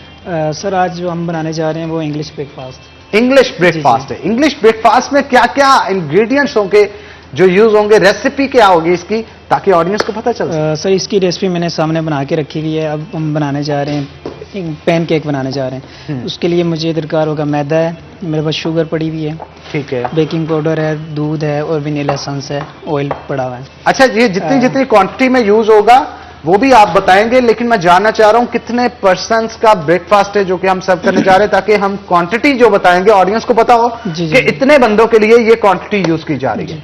ये तकरीबन 5% का ब्रेकफास्ट बना रहे हैं। 5% का ब्रेकफास्ट है जो कि हम तैयार करने जा रहे हैं। पूरा फैमिली मील होगा जनाब, इसलिए आप देखें कि इसे कैसे तैयार करते हैं शेफ जहांगीर। तो मैं चाहता हूं इसे कंटिन्यू करें। आप इंग्रेडिएंट्स तो आपने बता दिए और कौन कौन सी चीजें होंगी जो कि इस्तेमाल की जाएंगी इसमें, तमाम चीजें बताएं, उसके बाद रेसिपी को स्टार्ट करते हैं। Okay sir. सर, अभी हम सबसे पहले हम 2 एग लेंगे। ठीक है। उसके बाद हमने शुगर डालनी है उसमें 30 ग्राम। 2 एग ले लेने हैं। उनको लेने के बाद जो है हमने फ्राई करना है। क्या करना है उनको साथ साथ, ताकि बताते जाएं आप? जी जी, मैं बनाता भी चाहूंगा और आप जी जी बनाते भी जाएं और बताते भी जाएं ताकि हमारी ऑडियंस जो हमें देख रही है उनको पता चल सके कि आज जो रेसिपी हम तैयार कर रहे हैं वो किस तरह से तैयार की जाएगी। अच्छा, इसके लिए बाउल बड़े का इंतखाब किया है आपने? जी जी जी। इसकी वजह क्या है? कितने एग्स हैं जो कि हम इस्तेमाल कर रहे हैं? 2 एग्स इस्तेमाल होंगे। इसका हम बैटर बना रहे हैं, उसके लिए हमें इसको बीट करने के लिए बड़ा बाउल जरूरी है सर। ठीक है। बेक किया जाएगा इसे? नहीं सर। हाँ हाँ। इसको हम तकरीबन बेकिंग भी होता है ये, लेकिन अभी हम फ्राई किया जाएगा। फ्राई भी नहीं होगा ये, तकरीबन हॉट प्लेट पे बनाएंगे हम। हॉट प्लेट पे इसे तैयार किया जाएगा और जब बात आती है हॉट प्लेट की तो उसके ऊपर जो एग तैयार किया जाता है वो बड़ा लज्जत भरा होता है। अच्छा, अब क्या ऐड करेंगे? अब इसमें 30 ग्राम शुगर ऐड कर रहे हैं sir. 30 gram sugar in 2 eggs में इस्तेमाल किया जाएगा और इसके बाद इसे अच्छी तरह बीट कर लेंगे। ठीक है। इसे तैयार किया जा रहा है और घुमाया जा रहा है। पंजाबी में इसे कहते हैं ना, वो फेंटा जा रहा है। फेंटा जा रहा है। तो इसको फेंटा जा रहा है इस वक्त। और इसके बाद इसे जो है वो पैन के ऊपर अच्छा, क्या चीज हम ऐड करने जा रहे हैं? 300 ml हम मिल्क डाल रहे हैं इसमें। 300 ml मिल्क जो है इसमें ऐड किया जाएगा। 300 मिल्क ऐड करने के बाद इसे जो है दोबारा से फैलाया जाएगा, अच्छे से मिक्स अप किया जाएगा। तो मिक्सअप करने के बाद हमारा जो नेक्स्ट स्टेप होगा वो भी साथ साथ बताते जी जाएं। जी, वो नेक्स्ट स्टेप हमारा सर, इसमें हम 250 ग्राम जो है ना मैदा इसमें ऐड करेंगे। 250 ग्राम मैदा ऐड कर दिया जाएगा इसमें, और उसको ऐड करने के बाद इसे भी अच्छे से हिलाया जाएगा जी जी जी। और मिक्सअप किया जाएगा तमाम चीजों को। बिल्कुल सर। मिक्सअप करने के बाद आप देख सकते हैं स्क्रीन के ऊपर कि कस्टर्ड लाइक कंसिस्टेंसी मटेरियल जो है वो तैयार हो जाएगा, और इसे अच्छे से आप जब मिक्स करेंगे तो एक दलिया टाइप और कस्टर्ड टाइप जी, जी, शक्ल जो है इसकी दिखना शुरू हो जाएगी। लेकिन इसमें आपने ये चीज नोट रखनी है कि जब इसे आप मिक्स कर रहे हो वो फुटियां सी बन जाती है ना इसके अंदर, जी जी जी जी, वो नहीं होनी चाहिए। जी सर। अगर वो होंगी तो उससे आपकी रेसिपी खराब हो जाएगी। रेसिपी खराब तो हो मैं चाहता हूं आप भी जनाब साथ साथ थोड़ा थोड़ा गाइड करते चलें। अच्छा, एक चीज मुझे यहाँ पे ये शेफ की बहुत अच्छी लगी है जहांगीर की, कि इन्होंने सारा मैदा एक ही दफा मिक्स नहीं किया, जी सर। क्योंकि एक ही दफा अगर मिक्स करते हैं तो वो जो बात मैं कर रहा था जी, कि जी, फुटियां बन जाती हैं इसके अंदर, वो बनने के चांसेस ज्यादा होते हैं। आधा जी। मैदा पहले आपने ऐड कर लेना है जी, जी, और जी। आधा आधा करके दोबारा इसे ऐड करके अच्छे से मिक्सअप कर लेना है इसे। और मिक्सअप करने के साथ साथ आपको बताता चलूं कि जब भी आप किचन का इस्तेमाल कर रहे हो तो हैंड ग्लव्स यूज करें, और इसके जी, साथ जी, साथ सैनिटाइजर का इस्तेमाल जो है वो साथ में लाजमी बनाएं। अच्छा, अब हम क्या बेकिंग पाउडर ऐड करने जा रहे हैं इसमें। बेकिंग पाउडर कितना जी, ऐड जी। किया जाएगा? ये तकरीबन 10 ग्राम है सर। 10 ग्राम बेकिंग पाउडर है जो कि इसके अंदर ऐड किया जा रहा है, और इसे भी उसी तरह मिक्सअप कर लेंगे जिस तरह से हमने मैदे को मिक्सअप किया था। जी, बिल्कुल। और मिक्सअप करने के बाद इसे अच्छे से आपने देख लेना है, जब बिल्कुल अच्छे से मिक्स हो जाए जी, और सर। फुटियां अंदर ना बन रही हो, उसके बाद नेक्स्ट स्टेप क्या होगा ये भी शेफ बताएं आप। नेक्स्ट इसमें रह गया हमारे पास ऑयल रह गया। अच्छा, ये ऑयल 10 कौन सा ग्राम। इस्तेमाल किया जा रहा है? मान वालों का ऑयल है सर। ठीक है, मान वालों का ऑयल है, और मान वालों का ऑयल जो है वो इस्तेमाल किया जा रहा है जी, इसमें, सर। और इसे मिक्सअप कर दिया जाता है। अच्छा, ऑयल से इसमें डालने का मकसद क्या होता है? ऑयल डालने से फायदा क्या होगा इसमें? सर ये सॉफ्ट होगा, उसके बाद हम जब इसको और प्लेट पे पकाएंगे उसके साथ चिपकेगा नहीं ये सर। चिपकेगा नहीं, जलेगा और, नहीं। जी जी। और वो कहते हैं और ना जो टेस्ट कि है सर- पैन के नीचे लग जाता जी है। जी जी जी, वो पैन के नीचे नहीं- भी नहीं लगेगा, उसमें टेस्ट में जो है ना नीचे इसमें लगना बहुत वैसे भी ज़्यादा अच्छी जो है बात नहीं होती। जी जी जी। तो नीचे जो है इसके नहीं लगना जी, चाहिए। बिल्कुल। और लास्ट में इससे सर जो है वो वनीला चीज़ें- एसेंस है। अच्छा, क्या हम ऐड कर रहे हैं? वनीला एसेंस है। वनीला एसेंस, यानी इससे आपको वनीला की स्मेल जो है वो आएगी और जी, जी, टेस्ट जी, जी। अरोमा बिल्ड होगा। जी, सर। और इसे जिस तरह से तैयार किया जा रहा है, मेरे मुंह में तो पानी की नदियां बह रही हैं। मैं चाह रहा हूं शेफ कि आप जल्दी जल्दी इसे तैयार जी, करें, ताकि आज हम इसको ऑडियंस के आगे भी प्रेजेंट कर सकें और जी, खुद भी बिल्कुल, टेस्ट सर। करें, जी, क्योंकि सर, हमारे शेफ जहांगीर जो है वो बुलेवार्ड से खास तौर पे आए और बड़े फेमस शेफ हैं वहां के। तो मुझे ये बताइएगा कि इसके बाद क्या स्टेप होगा अगला? सर ये तकरीबन फाइनल हो चुका है। फाइनल हो चुका है। जी, जी, जी। इसे आप पोर करेंगे पैन के ऊपर? जी सर, ये हम बाद में करेंगे, पहले हम बाकी जो चीज़ें हमने बनानी है उसकी ठीक है। रेसिपी वगैरह सारी बना लेंगे। ठीक है जी, ये तकरीबन जैसा कि इसका ये- आप देख सकते हैं कि इसे तैयार कर लिया गया है। जी। इसे पैन के ऊपर इनका कहना है कि बाद में डालेंगे, लेकिन बाकी जो इंग्रेडिएंट्स हैं जी, उनको जी, पहले जी। रेडी किया जाएगा और रेडी करने के बाद इसे पकाया जाएगा। तो हमारे शेफ जो हैं खास तौर पे बुलेवार्ड मॉल से आए हैं, जी, जी। और बुलेवार्ड मॉल में बहुत सारे रेस्टोरेंट्स हैं। उन रेस्टोरेंट्स की बारी बारी रेसिपीज हमें बताते रहेंगे, हमारे सर- साथ शेयर करते रहेंगे। जी, तो जी, शेफ मैं चाहता हूं आप इसे कंटिन्यू करें ताकि हमारे साथ जो गेस्ट मौजूद है हम जी, जरूर, मजीद गुफ्तगू का आगाज अब उनके साथ कर सकें। जनाब, हमारा किचन का सेगमेंट तो स्टार्ट रहेगा, लेकिन आज हमारे साथ कुछ ताजर भी मौजूद होंगे। हमारे फैसलाबाद शहर के ताजर भी बड़े चस्कोरे हैं और खाने पीने के हवाले से बड़ा टेस्ट रखते हैं। और जहां पे बात आती है बट्टों की, बट जो होते हैं वो कहते हैं ना कि जेदे ढिड ते बट नहीं और बट नहीं। तो हमारे साथ आज अमीन भट्ट साहब मौजूद हैं जो कि सुप्रीम अंजुमन ताजरान के चेयरमैन भी हैं, और उनके साथ साथ मारूफ ताजर हमारे साथ शेख आसिफ साहब भी मौजूद हैं। तो आप दोनों को जनाब वेलकम करते हैं शो के अंदर। पहले मैं भट्ट साहब की तरफ जाऊंगा। भट्ट साहब, क्या कहेंगे इंक्रोचमेंट के हवाले से? आप शहर के अंदर एक बड़ा ऑपरेशन हो रहा था, और लेकिन आजकल वो ऑपरेशन काफी स्लो डाउन होता हुआ नजर आ रहा है, क्या कहेंगे? बिस्मिल्लाहिर्रहमानिर्रहीम। हनान भाई, अब आपका पहले तो मैं शुक्रिया अदा करता हूँ आपका और आपके चैनल का, क्योंकि आप हमें जब बुलाते हैं तो पूरे शहर की जो सूरत होती है वो डिस्कस हो जाती है। बात यह है कि ऑपरेशन शुरू हुआ था, शुरू इस तरह तरीके से हो गया कि मतलब कोई भी ताजरों को पहले एतमाद में नहीं लिया गया। उसके बाद बेतुका ऑपरेशन शुरू हो गया था, लेकिन जब ताजरों को एतमाद में लिया और हमने ACCD साहब अच्छे आदमी हैं, DC साहब भी अच्छे आदमी हैं, उनको हमने ये बात कही कि आप ऐसा करें कि हम इंक्रोचमेंट की हिमायत में नहीं हैं, लेकिन हम ये भी नहीं चाहते कि जो कार बेचने वाले हैं वो रात को निशान लगा देते हैं, सुबह आके आप गिराना शुरू कर देते हैं, ये ऐसा नहीं होगा। तो उनकी बात समझ आ गई। अब ऐसे हो रहा है कि जितनी भी शहर में दुकानें हैं, जितनी भी रजिस्ट्री हैं, वो उन्होंने दुकानदारों ने दी हैं और AC साहब ने बोर्ड ऑफ रेवेन्यू को चेक करने के लिए भेजी हैं। जिसकी रजिस्ट्री गलत होगी उसको वो गिराएंगे, लेकिन ये भी तरीका सही नहीं है। लेकिन मैं ये चाहता हूं कि जिसने भी रजिस्ट्री बनाई है, वो बेचारे जिसने दुकान खरीदी है उसका क्या कसूर है, वो तो बेरोजगार हो गया, उसको तो पैसे भी खत्म हो गए। लेकिन अगर वो गिराना बहुत जरूरी है तो सबसे पहले उनको जगह का बंदोबस्त किया जाए, ताकि उसके 6 बच्चे हैं, 4 हैं, 8 हैं, वो तो पता होगा उसको जिसके बेचारे बच्चे हैं। लेकिन ये जो लोग गिरा देते हैं, उनका कारोबार खत्म कर देते हैं, उसको कोई वसीला भी नहीं बनता कि उसने कमाना कैसे है, उन्होंने बच्चों का पेट कैसे पालना है। सबसे पहले तो अगर गवर्नमेंट ने कोई भी प्रॉपर्टी गिरानी है तो उसका पहले रोजगार ढूंढा जाए, उसके बाद उसको गिराया जाए। मैं इंक्रोचमेंट के हक में नहीं हूं, लेकिन अगर गिराना बहुत जरूरी है तो उससे पहले उसका मसला हल किया जाए। अच्छा, इसके साथ साथ भट्ट साहब आप क्या कहेंगे, हमारे घंटा घर के 8 बाजारों की बात की जाए, वहाँ पे दीगर मसाइल भी तो बहुत ज़्यादा हैं। वहाँ पे जो फेस्को हुकाम की तरफ से तारों को सेट करने को कहा जा रहा है ताजों की जान से, और 12 दफ़ा ये कहा गया है कि वहाँ पे लटकती हुई बिजली की नंगी तारें जो है वो मौत को दावत दे रही हैं। और इसके साथ साथ वहाँ पे कई दफ़ा आग भी अंदरून के अंदर लग चुकी है। और अगर अंदरून शहर की बात की जाए, वहाँ पे ना तो फायर ब्रिगेड जा सकती है गलियों के अंदर, और ना ही कोई ऐसा आला मौजूद है जो वहाँ पे जाके बड़ी बड़ी बिल्डिंग्स के अंदर जो है वो आग बुझा सके। इसके ऊपर आप क्या कहेंगे? देखिए, तारों के साथ साथ ना हमारे मसले पार्किंग भी है। पार्किंग, कोई गाड़ी भी खड़ी नहीं हो सकती, मोटरसाइकिल इतनी गलियों में खड़ी होती हैं। तो जब खुदा ना खासा, जिस तरह आपने तारों की बात की है, आपने देखी भी थी, जब नून लीग की गवर्नमेंट, जब मैं मेरिट की बात करता हूं तो फिर मेरे ऊपर आ जाता है कि यार मैं नून लीग हूं, लेकिन मैंने हमेशा मेरिट की बात की है। ठीक है, मेरी जमात नून लीग की है और मैं नून लीग ही रहूंगा। बाद मेरिट की मैं करता हूं हमेशा, चाहे मैं नून लीग को गवर्नमेंट हो चाहे PTI की हो, लेकिन मैं मेरिट की बात करता हूं। आप देखेंगे जब नून लीग की गवर्नमेंट थी, आपके चैनल पे ही हमने ये एक प्रोग्राम किया था कचहरी बाजार में, सूत्र मंडी में तारें दिखाई थी। उसके बाद हाजी अकरम सारी साहब ने हमें स्पेशल फंड दिया था कि इन तारों को अंडरग्राउंड करने के लिए।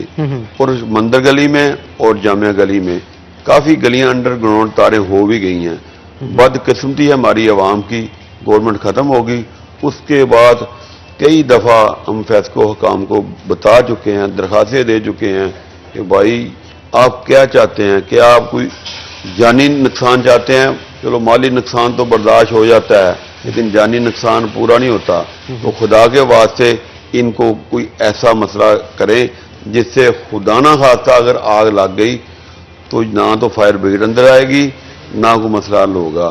तो आप किस वाकया की मतलब जरूरत सोच रहे हैं कि किस चीज की इंतजार कर रहे हैं? कोई वाकया हो तब आपने मसला हल करना है।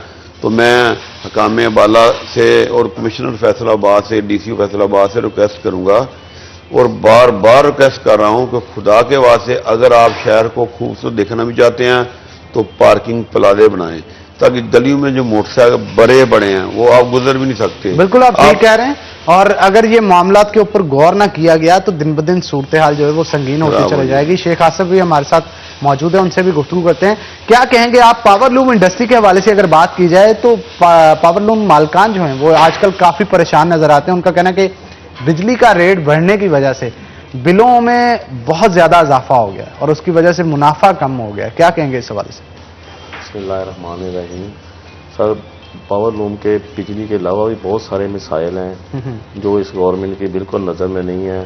पाकिस्तान की तारीख का सबसे ज़्यादा महंगा इस वक्त बिक रहा है, इतना ज़्यादा महंगा है। पाकिस्तान की गन्ने की पैदावार की वजह से कॉटन की तरफ तवज्जो नहीं दी जा रही और 3 सालों में पाकिस्तान में कॉटन की पैदावार आधी रह गई है, जिसकी वजह से बेतहाशा ज़्यादा महंगा हो गया है। जो रुई का रेट दुनिया की तारीख में सबसे ज़्यादा इस वक्त पाकिस्तान में 11,500 हज़ार का रेट हो गया है। उसकी वजह से ना हमें म्यारी यारन मिल रहा है, और ना ही वो इतना ज़्यादा महंगा है कि हमारे थोड़े दिनों के बाद ये वो लूमें दोबारा बंद होनी शुरू हो जाएंगी। इसके ऊपर गवर्नमेंट को कोई एक्शन लेना चाहिए और गन्ने की पैदावार जो बढ़ रही है उसे एक इलाके में शिफ्ट कर देना चाहिए। मतलब मखसूस इलाकों के अंदर गन्ने की पैदावार हो, मखसूस इलाकों के अंदर यान की पैदावार हो और इसको बैलेंस करना चाहिए। अगर बैलेंस ना होगा तो ऑटोमेटिकली इनके रेट्स जो हैं वो अप डाउन होंगे और अल्टीमेटली नुकसान जो होगा वो एंड यूजर को भी होगा और जो उसे परचेज कर रहे हैं उसे भी होगा। क्या कहेंगे सर? इस गवर्नमेंट ने बिल्कुल ही पाकिस्तान के साम कारोबार को तबाह कर दिया। इनकी कोई पॉलिसी नहीं है। बेताशा मैन मेड फैबर भी बहुत ज़्यादा महंगा है, उनकी भी आप मनापली है, उसकी वजह से यार्न बहुत महंगा है। और कॉटन जो है वो 3 साल में पहले 1 लाख से प्लस गांठ थी पाकिस्तान की पैदावार, इस वक्त वो 60 लाख रह गई है। और पिछले साल 80 लाख थी। अभी गवर्नमेंट कह रही 80 लाख है, लेकिन जो जीनिंग फैक्ट्री के अच्छे लोग हैं जो बिल्कुल सही तजिया करते हैं वो कहते हैं कि पाकिस्तान की पैदावार 60 लाख है। अच्छा, आने वाले दिनों में आप क्या कहां पे देखते हैं इसकी पैदावार? इतना ज़्यादा पाकिस्तान अभी एंड सीजन एंड पे चल रहा है, यानी कपास जो है वो खेतों से सारी पुट्टी तकरीबन जिनी फैक्ट्री में आ रही है, वो इतनी ज़्यादा शॉर्ट और इतनी गैर म्यारी है कि उसकी ना वो अच्छा म्यारी कॉटन बन सकती है। और पाकिस्तानी तारीख में सबसे ज़्यादा ज़र मुबादला कॉटन की शक्ल में पाकिस्तान से बाहर जाने वाला है, क्योंकि मिलें और पाकिस्तान की लूम में ये बंद तो नहीं हो सकती। इसलिए अपनी ज़रूरियत पूरी करने के लिए हमें बाहर से बहुत ज़्यादा कॉटन और यार्न दरामद करना पड़ रहा है और पाकिस्तान का जो ज़र मुबादला है बाहर जा रहा है। और बाहर से इंपोर्ट करने से उसका रेट भी बढ़ जाता है। बहुत ज़्यादा रेट है पाकिस्तानी रुई से, बाहर की पर टैक्सेस बहुत ज़्यादा हैं, इसलिए अगले 2 माह में इंडस्ट्री चलना महाल हो जाएगी। अच्छा, ये जो कपड़ा फिर बाद में आप एक्सपोर्ट करते हैं बाहर, वो भी जब महंगा होगा, इंटरनेशनल मार्केट का रुझान कम हो गया होगा पाकिस्तान की तरफ। पाकिस्तान में पहले ही बहुत ज़्यादा बिजली पूरी दुनिया से महंगी है, हमारे केमिकल महंगे हैं, हमारी लेबर का रेट बहुत ज़्यादा है और जदीद मशीनरी नहीं है। पहले ही एक्सपोर्ट का बुरा हाल है। अभी थोड़े दिन इंडिया बंद होने की वजह से थोड़ा बहुत पाकिस्तान को ऑर्डर मिले हैं, लेकिन ये महंगे यार्न गैर म्यारी रुई ये सारा कुछ अगले माह में इंडस्ट्री दोबारा बहरान में जाने वाली है। और गवर्नमेंट की कोई तवज्जो नहीं है फसल पर, क्रॉप और हैंडमेड पॉलिस्टर पर कोई भी फैसिलिटी नहीं है, महंगी बिजली। अच्छा, ये बिजली की पैदावार जो है अगर इसको मद्देनजर रखते हुए इसकी कीमत के हवाले से देखा जाए, आपको नहीं लगता कि कीमत बिजली की इस कदर ज्यादा बढ़ा दी गई है कि उसमें सर्वाइव करना मुश्किल हो गया है? इसके ऊपर मजीद गुफ्तगू करेंगे, लेकिन एक छोटी सी ब्रेक के बाद। तो नाज़रीन, ब्रेक लेंगे, ब्रेक के बाद दोबारा हाजिर होते हैं। कहीं मत जाइएगा, हमारे साथ रहिएगा।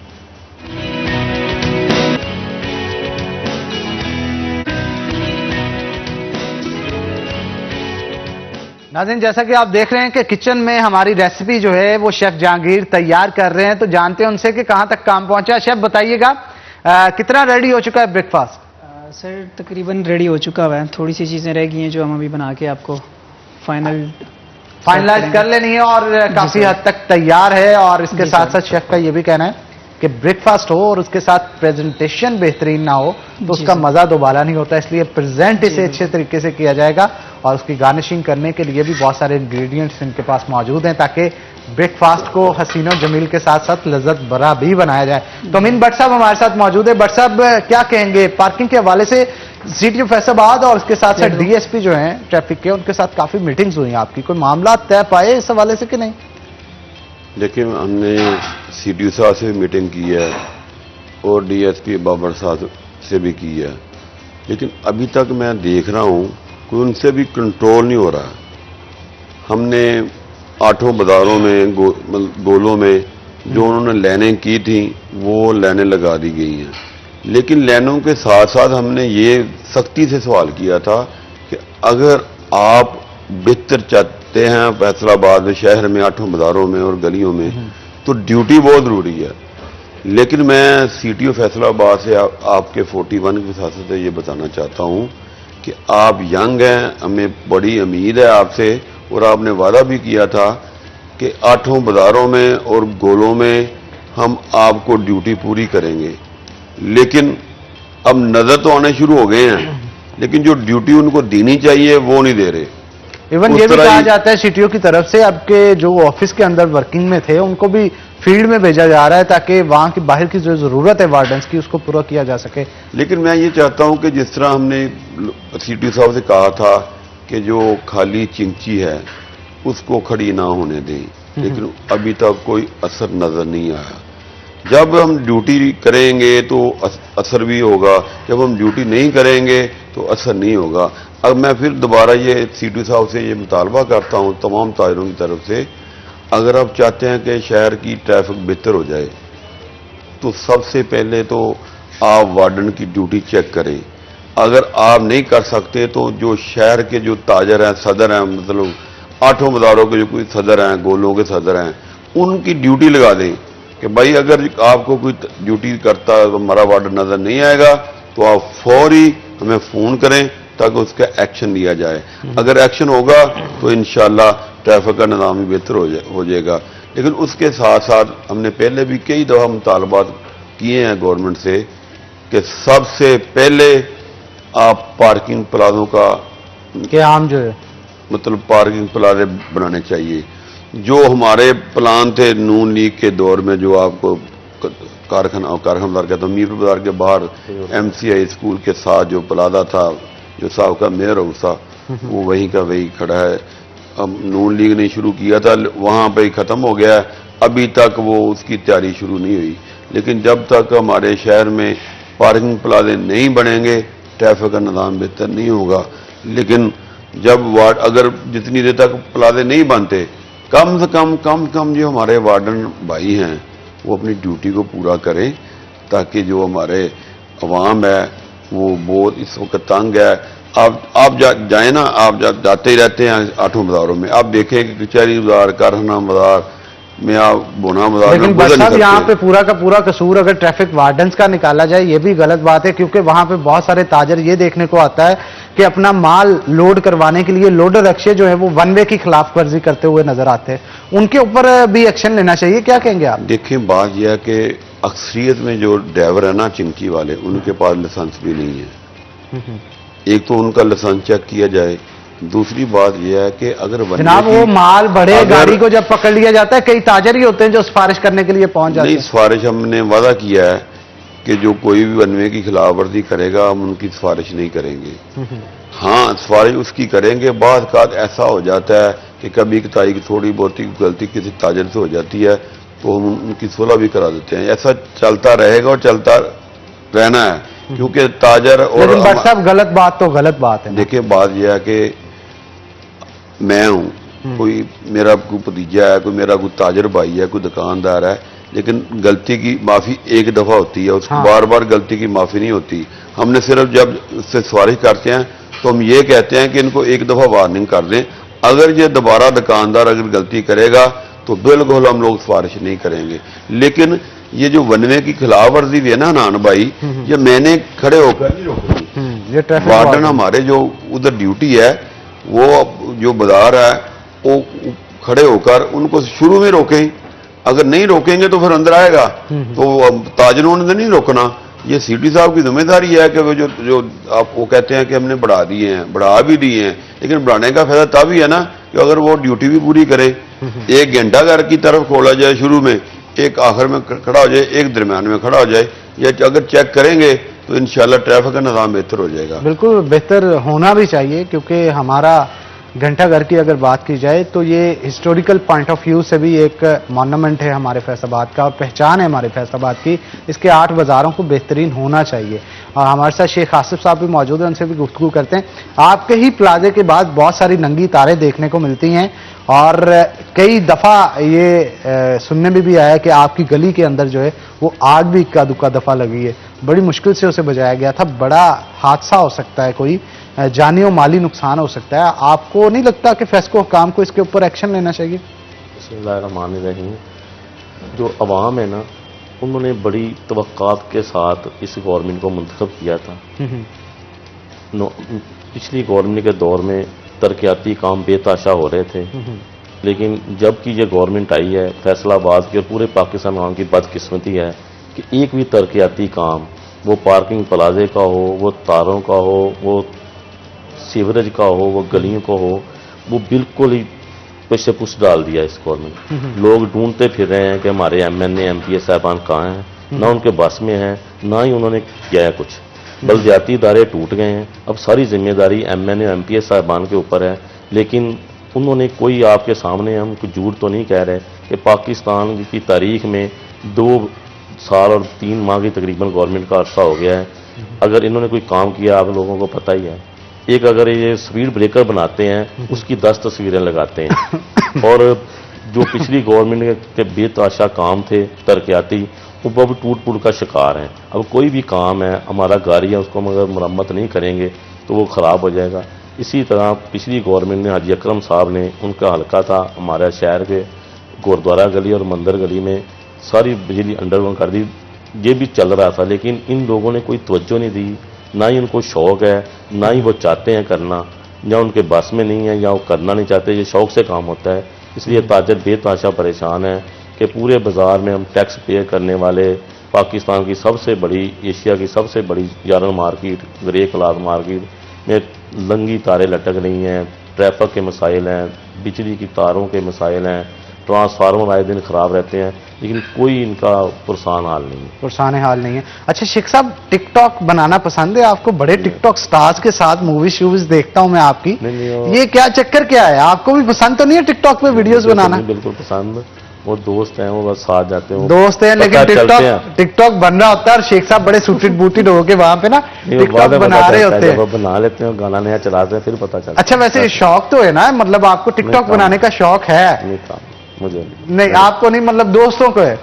दोस्त हैं जो, लेकिन काफी टिकटॉकर्स के साथ और फेमस टिकटॉकर्स के साथ आपकी दोस्तियां हैं, मैंने देखा है टिकटॉक भी। बट साहब आपको टिकटॉक बनाने का शौक है? क्योंकि वो जब ये जो साउथ बट वाला मामला पेश आया, साउथ बट भी बड़ा पॉपुलर हो गया उस टिकटॉक के हवाले से। इस बारे में मैं मजीद गुफ्तगू आपके साथ करूंगा, लेकिन ब्रेक का वक्त हो गया, तो नाज़रीन एक ब्रेक लेंगे। ब्रेक के बाद दोबारा हाजिर होते हैं, कहीं मत जाइएगा, हमारे साथ रहिएगा।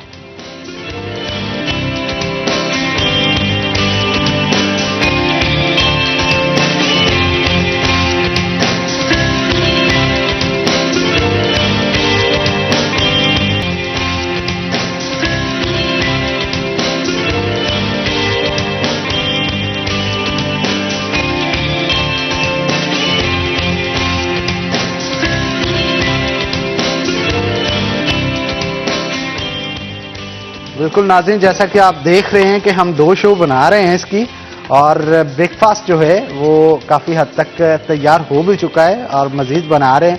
मैं चाहता हूं कुछ स्टेप्स जो आप नहीं ऑन स्क्रीन देख पाए उसको एक्सप्लेन भी साथ साथ शेफ जहांगीर करते चले। तो शेफ बताइएगा, इसे अब किस तरह से, कितनी देर तक, कितने टेम्परेचर पे पकाना है?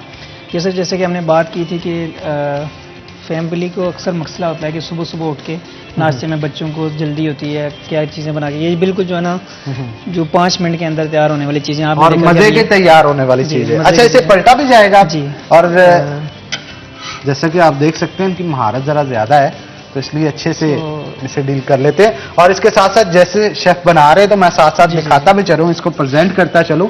आप देख सकते हैं कि यहाँ पे एक डिश जो आज हमने तैयार करनी है उसको मुकम्मल तौर पे प्रेजेंट यहाँ पे कर दिया गया है। तो शेफ मैं चाहता हूँ आप साथ साथ बताते चलें कि कौन कौन सी चीज़ें जो कि हम इसके साथ सर्व कर रहे हैं और इसे कैसे तैयार किया गया है, कितनी इसकी लेयर्स बनाई गई है, इन तमाम चीज़ों के हवाले से ज़रा ब्रीफ कर दीजिएगा आप। सर इसकी 4 लेयर्स बनाई हमने। बटर मिल्क पैनकेक बनाया हमने, इसके साथ हमने नोटेला चॉकलेट है और फ्रेश फ्रूट है। अच्छा इसके ऊपर ये टॉपिंग जो की गई है ये हनी की गई है? हनी इसके अंदर किया गया, लेग के अंदर हनी लगाया गया, ये ऊपर मैपल सिरप और साथ भी हम सर्व कर रहे हैं। अच्छा इसके साथ नोटेला तो दिया गया है, ये वाली चीज क्या है इसके वाले? मैपल सिरप है सर। Maple syrup? जी जी जी, इंग्लिश ब्रेकफास्ट में ये 2 चीजें जो है ना मस्ट होती हैं, फ्रेश फ्रूट और ये, और साथ में एप्पल जो है और लेमन उसके साथ गार्निशिंग की गई है। मैं चाहता हूँ वो जो बनाया गया है अब उसे कंटिन्यू भी किया जाए और साथ साथ बताया जाए। जैसे कि आप देख सकते हैं कि इधर ये डो जो है तैयार। अच्छा ये डो कितनी दफा मतलब एक में यूज करनी है? ये जो इस्तेमाल की गई बनाया गया चीज इसमें 2 दफा यूज की गई है? ये सिर्फ 4 लेयर्स बनाई, जैसे ये 1 लेयर्स है, हमने 4 लेयर्स बनाई है उसकी। अच्छा ब्रेड भी रखी है हमने वहाँ पे। ब्रेड का यूज क्या है इसमें? सर इस वाले से ब्रेड का अभी जो हम बना रहे हैं फ्रेंच टोस्ट, वो हमने ब्रेड से बनानी है, और अब जो हम ऑमलेट बनाएंगे उसको ब्रेड के साथ सर्व करेंगे। अच्छा फ्रेंच टोस्ट बनाया जाएगा और उसको इसके साथ सर्व किया जाएगा। जी जी जी तो मैं चाहता हूँ उसे कंटिन्यू करें आप। जी, और फ्रेंच टोस्ट जो है वो तैयार किया जाए, उसके लिए स्पेसिफिक ब्रेड होगी, क्योंकि ब्राउन ब्रेड भी होती है, मिल्की ब्रेड भी होती है। हम कौन सी यूज कर रहे हैं? सर हमारी होम बेकरी की स्पेशल ब्रेड है। इसको ये हमारी स्पेशल फ्रेंच टोस्ट के लिए बनती है, और ये इसको वाइट ब्रेड कहते हैं। ये सैंडविच मिल्की ब्रेड है जिसे यूज कर रहे हैं। जी जी जी जी होल व्हीट ब्रेड है, ये होल व्हीट ब्रेड है। और ये जो है ना हमारी, इसमें सैंडविच ब्रेड कहते हैं उसको हम, इसमें सैंडविच भी बना सकते हैं आप। उसके बाद ठीक है। French अच्छा, toast इसका भी बनाते मुझे हैं, बताएं कि मुख्तलिफ होल व्हीट ब्रेड के अलावा मिल्की ब्रेड या फिर ब्राउन ब्रेड का इस्तेमाल किया जा सकता जी है? जी जी जी बिल्कुल। ये अपनी अपनी पसंद पे और अपनी डाइट पे पसंद। डिपेंड जी, जी, करता जी, है। right। लेकिन जैसे- मोस्ट प्रोबेबली जो रेस्टोरेंट के अंदर यूज की जाती है वो ये वाली ब्रेड होती ये है। ब्रेड होती है सर। चले जी, मैं चाहता हूँ आप इसे कंटिन्यू करें और तैयार करें। तो शेफ जहांगीर आज बड़े मजे का ब्रेकफास्ट बना रहे हैं, और मेरी ये खुशकिस्मती है कि आज मैं घर से ब्रेकफास्ट नहीं करके आया, और मजे मजे का ब्रेकफास्ट आज हम सिटी एट 10 के स्टूडियो में करेंगे। लेकिन हमारे साथ कुछ ताजिर भी मौजूद होंगे, तो उनका ख्वाबों के हवाले से क्या कहना है। बट्टों की बात आती है, मैं ब्रेक पे जाने से पहले भी आपको बता रहा था कि बट बड़े चस्कोरे होते हैं। तो मीन भट्ट साहब हमारे साथ मौजूद हैं, इस हवाले से गुफ्तगू करते हैं। भट्ट साहब, खानों के हवाले से क्या कहेंगे? चस्कोरे आप? अल्लाह का शुक्र है।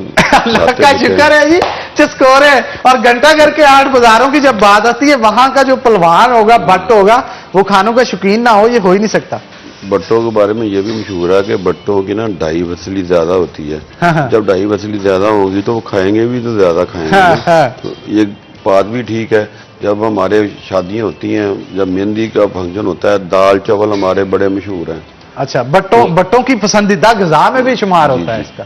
हमारे घर डेली चावल पकते हैं।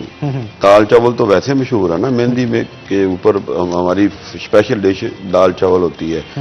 तो वैसे भी जो भट्ट होते हैं वो चावल बहुत ज्यादा खाते हैं। तो चावल डॉक्टर अभी मना भी करते हैं, लेकिन उसके बावजूद रह नहीं शुगर होता, भी है, और नहीं जब रह घर होता। में पका हो तो पका। खुशबू उठ रही हो दाल चावल की, तो- और ऊपर साथ में गार्निशिंग की हो प्याजों की, प्याज वगैरह। और साथ में नींबू निचोड़ा हो, नींबू। साथ में कोई कटा हुआ सैलेड थोड़ा सा पड़ा हो, तो बहुत यकीन मजा जानिए आता है। बहुत मजेदार जो आपका लंच या डिनर जो है वो तैयार होता है। जी। और इसके साथ साथ अगर बात की जाए दूसरे ख्वाबों की, भट्ट साहब आपको और कौन कौन सी डिशेज हैं जो पसंद है? देखिए, जो आपने जो ये मीठा फ्रेंच टोस्ट जो तैयार किए, मीठे वो अंडा वगैरह और मीठे, यानी तो- आज भट्ट साहब भी हमारे से तो- नाश्ता करके जाएंगे। भट्ट साहब, खातर तो आधा हम पूरी करते हैं मेहमान की जो हमारे नहीं, पास वो आता है। आपकी बड़ी मेहरबानी है, शुक्रिया है। असल में बात यह है कि जब आप बुलाते हैं ना, बड़े शौक से आता हूँ। जो कोई शहर के जो मसले मसाइल होते हैं ना, वो जो कोई मेरे दिल में होते हैं, कोई रह जाते हैं, तो यहाँ पे आके वो मैं बता देता हूँ। जब मैं बताता हूँ, आगे गवर्नमेंट का काम है ना कि काम करती है नहीं करती, लेकिन आपका चैनल हमारी आवाम के लिए 41 हमारे फैसलाबाद के लिए एक नेमत बन चुकी है। बिल्कुल। नेमत इसलिए बन चुकी है, कोई गरीब आदमी है, कोई अमीर आदमी है, उसका कोई मसला भी 41 पे डिस्कस होता है, वो हल हो जाता है। अगर हल ना भी हो तो कम से कम अफसरान के कानों में बात चली जाती है। आगे उसकी किस्मत है कि गवर्नमेंट काम करती है नहीं करती, लेकिन गवर्नमेंट के जो हमारे फैसलाबाद में अफसरान लगे हुए हैं, गवर्नमेंट बेशक नहीं अच्छी, लेकिन जो एसी है, डीसी है, कमिश्नर है और आरपीओ है, सीपीओ है, ये अच्छे हैं, ये आवाम से तावन कर रहे हैं। लेकिन तावन उनकी हद तक है, जो दूसरे काम है प्लादे तरक्याती काम, वो तो नहीं वो कर सकते, लेकिन बजट एलोकेट तो वो गवर्नमेंट ने करना वो करते हैं। तो बात यह है कि हमारी रिक्वेस्ट है, या तो ये गवर्नमेंट जो हमारे ऊपर मसलत की हुई है, या तो ये इस्तीफा दे दे, तो यहाँ फिर लोगों के काम करना शुरू कर दें। यकीन करें, लोग पीस के रह गए हैं, अब बर्दाश्त से बाहर हो गए। तो खान साहब यही कहते हैं, भाई हौसला करें, सब्र करें, घबराना नहीं है। तो लोग कहते हैं नहीं खान साहब सानू हुण तुसीं घबरान दिओ। तो इमरान का नारा सी ना, वो टिकटॉक बन रहे हैं ना इस तरह के हाँ। आजकल, इसलिए हाँ। वो अच्छा ये भी इल्जाम आयद किया जा रहा था कि टिकटॉक बंद ही इसलिए किया गया क्योंकि गवर्नमेंट को तनकीद का निशाना बनाया जा रहा था। अनान भाई, गवर्नमेंट को तनकीद नहीं, अगर मैं फैसलाबाद का साबका डिप्टी मेयर हूँ, अगर मैं कोई अच्छे काम करूंगा या किए होंगे ना, तो लोग मुझे अच्छा कहेंगे। अगर मैंने बुरे काम किए होंगे तो लोग बुराई कहेंगे। एक बात, अगर हम कहते हैं कि नवाज शरीफ फलां चोर है, ये है वो है, तो यार इन्होंने इतनी करप्शन कर दी है कि लोग उनको पसंद करना शुरू हो गए हैं। अगर मैं समझता हूं कि ये लोग बात मान लूं तो ये तो लोग हमारी जो अवाम है पाकिस्तान की, उनको तो इनको भूल के फिर नवाज शरीफ को पसंद कर रहे हैं। आज आप इलेक्शन करा लें तो यकीन करें शायद पंजाब में तो एक सीट भी इनको नहीं मिलेगी। बल्दियात इसी वजह से तो नहीं डिले हो रहा? बिल्कुल इसी वजह से डिले हुए। आप देखें ना, आप कैमरा लेकर जाते हैं जब इलेक्शन से पहले, अगर 10 बंदों से आपने इंटरव्यू किया, चलो 1-2 पीटीआई का भी होता था, आप 10 बंदे के पास जाएं, 10 बंदे ही आपको कहेंगे अगर हमसे गलती होगी अल्लाह ताला की दाद हमें माफ कर दे। इस तरह का तो हाल हो गया है। और एमएनए-एमपी बेचारे आपके स्टूडियो पे नहीं आते, वो कहते हमने क्या लेने जाना है। ये जो ऑपरेशन है भट्ट साहब, उनको जब इनवाइट किया जाता है पहले वो 10 दफा सोचते हैं आने से। देखें, एक वर्कर को डिप्टी मेयर बनाया था, तो यकीन करें मैं अपनी गवर्नमेंट में रहकर अगर कोई काम गलत था तो मैं झंडा बुलंद करता था कि नहीं भी ये काम नहीं होना चाहिए। इधर तो जो एमपी है, एमएनए है, वो तो डरते हैं कि अगर मैंने कोई आवाज उठाई अवाम की, मेरिट की आवाज उठाई, तो मेरे साथ पता नहीं क्या सलूक होगा। को भाई इस्तीफा दे दो, अवाम के वोटों से उनको ये पता है कि हम अवाम के वोटों से नहीं आए, तो अवाम के वोटों से बंदा जब आया होगा ना तो उसको पता होगा कि अवाम की जो पावर है वो ही अव्वल होती है। बिल्कुल जी भट्ट साहब, हमारा ब्रेकफास्ट तैयार हो चुका है और इसे प्रेजेंट भी किया जा चुका है शेफ जहांगीर की तरफ से। जैसा कि आप देख सकते हैं आपकी स्क्रीन पे बड़ा मजेदार किस्म का जो टोस्ट है वो तैयार किए गए हैं और आज जेन्युइनली एक इंग्लिश ब्रेकफास्ट जो है लेकिन नजर आ रहा है। 41 वालों ने, मेहमान तो हम 2 हैं और तीसरे आप खुद हैं, तो ये आप देख लें, थोड़ी कंजूसी ना किया करें। भट्ट साहब ये अभी सर्विंग की गई है। भट्ट साहब मैं बताता हूँ भट्ट साहब, ये अभी सिंगल पर्सन का सर्व किया गया, बाकियों का तैयार हो रहा है और जब तक शो खत्म होगा वो भी रेडी होगा। आप टेंशन ना ले, आप जितने टोस्ट कहेंगे हम आपको खिलाने को तैयार है। इस हवाले से टेंशन ना ले, हम कंजूस दिल के मालिक नहीं है, बड़ा खुला दिल है हमारा। शेख साहब भी हमारे साथ मौजूद है, उनसे भी बात करते हैं। शेख साहब, कहा जाता है शेख मीठे के बड़े शुदाई होते हैं, बात दुरुस्त है? शुदाई तो सभी हैं, भट्ट साहब हों, शेख साहब हों, राणा साहब हों, लेकिन इस वक्त शुगर ने सबको मीठा चला दिया। अच्छा, हमारे जो ये टोस्ट तैयार किया गया, इसकी स्मेल जो आ रही है ना, रोमा जो उठ रहा है पूरे स्टूडियो के अंदर, मेरे मुंह में तो पानी आ रहा है भट्ट साहब। तो क्या कहेंगे शेख साहब, आपका भी मन ललचा रहा होगा इसे देख के, हमारे शेफ ने बड़ा जबरदस्त तैयार किया है आज इसे। नहीं सर, हमने मीठा छोड़ा हुआ है। छोड़ा हुआ प्लस जो लोग हैं वो पाकिस्तान फैसलाबाद में खासकर 90% शुगर पेशेंट हो गए हैं। अच्छा, आपको खाने में वैसे पसंद क्या है सबसे ज्यादा? सब कुछ ही खा लेते हैं, घर के खाना भी, बाहर के। नहीं, कोई एक डिश पसंद होती है ना, कढ़ाई पसंद है आपको? मटन कढ़ाई, देसी मुर्ग की कढ़ाई, जो देसी मुर्ग कढ़ाई होती है वो आजकल काफी पॉपुलर हो रही है ना। देसी लोग ऑर्गेनिक चीजों की तरफ आ रहे हैं, ब्लैंडर से हटके अब देसी का रिवाज आता चला जा रहा है। इवन ये तो महसूस होता है कि बहुत सारे लोग घरों में मुर्गियां पालते हैं ताकि उनका गोश्त जो है वो ऑर्गेनिक तरीके से जो मसाला जाते हैं उनमें बना के खाएं, बड़ी मजेदार हंडिया वो तैयार होती है। तो आज लेकिन हम आपकी खातिर तवाज़ा पूरी करेंगे और बड़ा जबरदस्त शेफ की तरफ से आज इंग्लिश ब्रेकफास्ट जो है वो तैयार किया गया। तो बहुत शुक्रिया अमीन भट्ट साहब आज के शो में आने के लिए। शेख आसिफ आपका बहुत शुक्रिया आज के शो में आने के लिए। तो नाज़रीन, इसी के साथ आज के प्रोग्राम से अपने मेजबान हन्नान बुखारी को दीजिए इजाजत, लेकिन जाने से पहले मैं शेफ जहांगीर का भी शुक्रिया अदा करना चाहूंगा क्योंकि उन्होंने भी बहुत अच्छी डिश है जो कि आज तैयार की। तो इसी के साथ नाज़रीन, आज के प्रोग्राम से अपने मेजबान हन्नान बुखारी को दीजिए इजाजत। इंशाल्लाह कल होगी आपसे मुलाकात, तब तक के लिए अल्लाह हाफिज।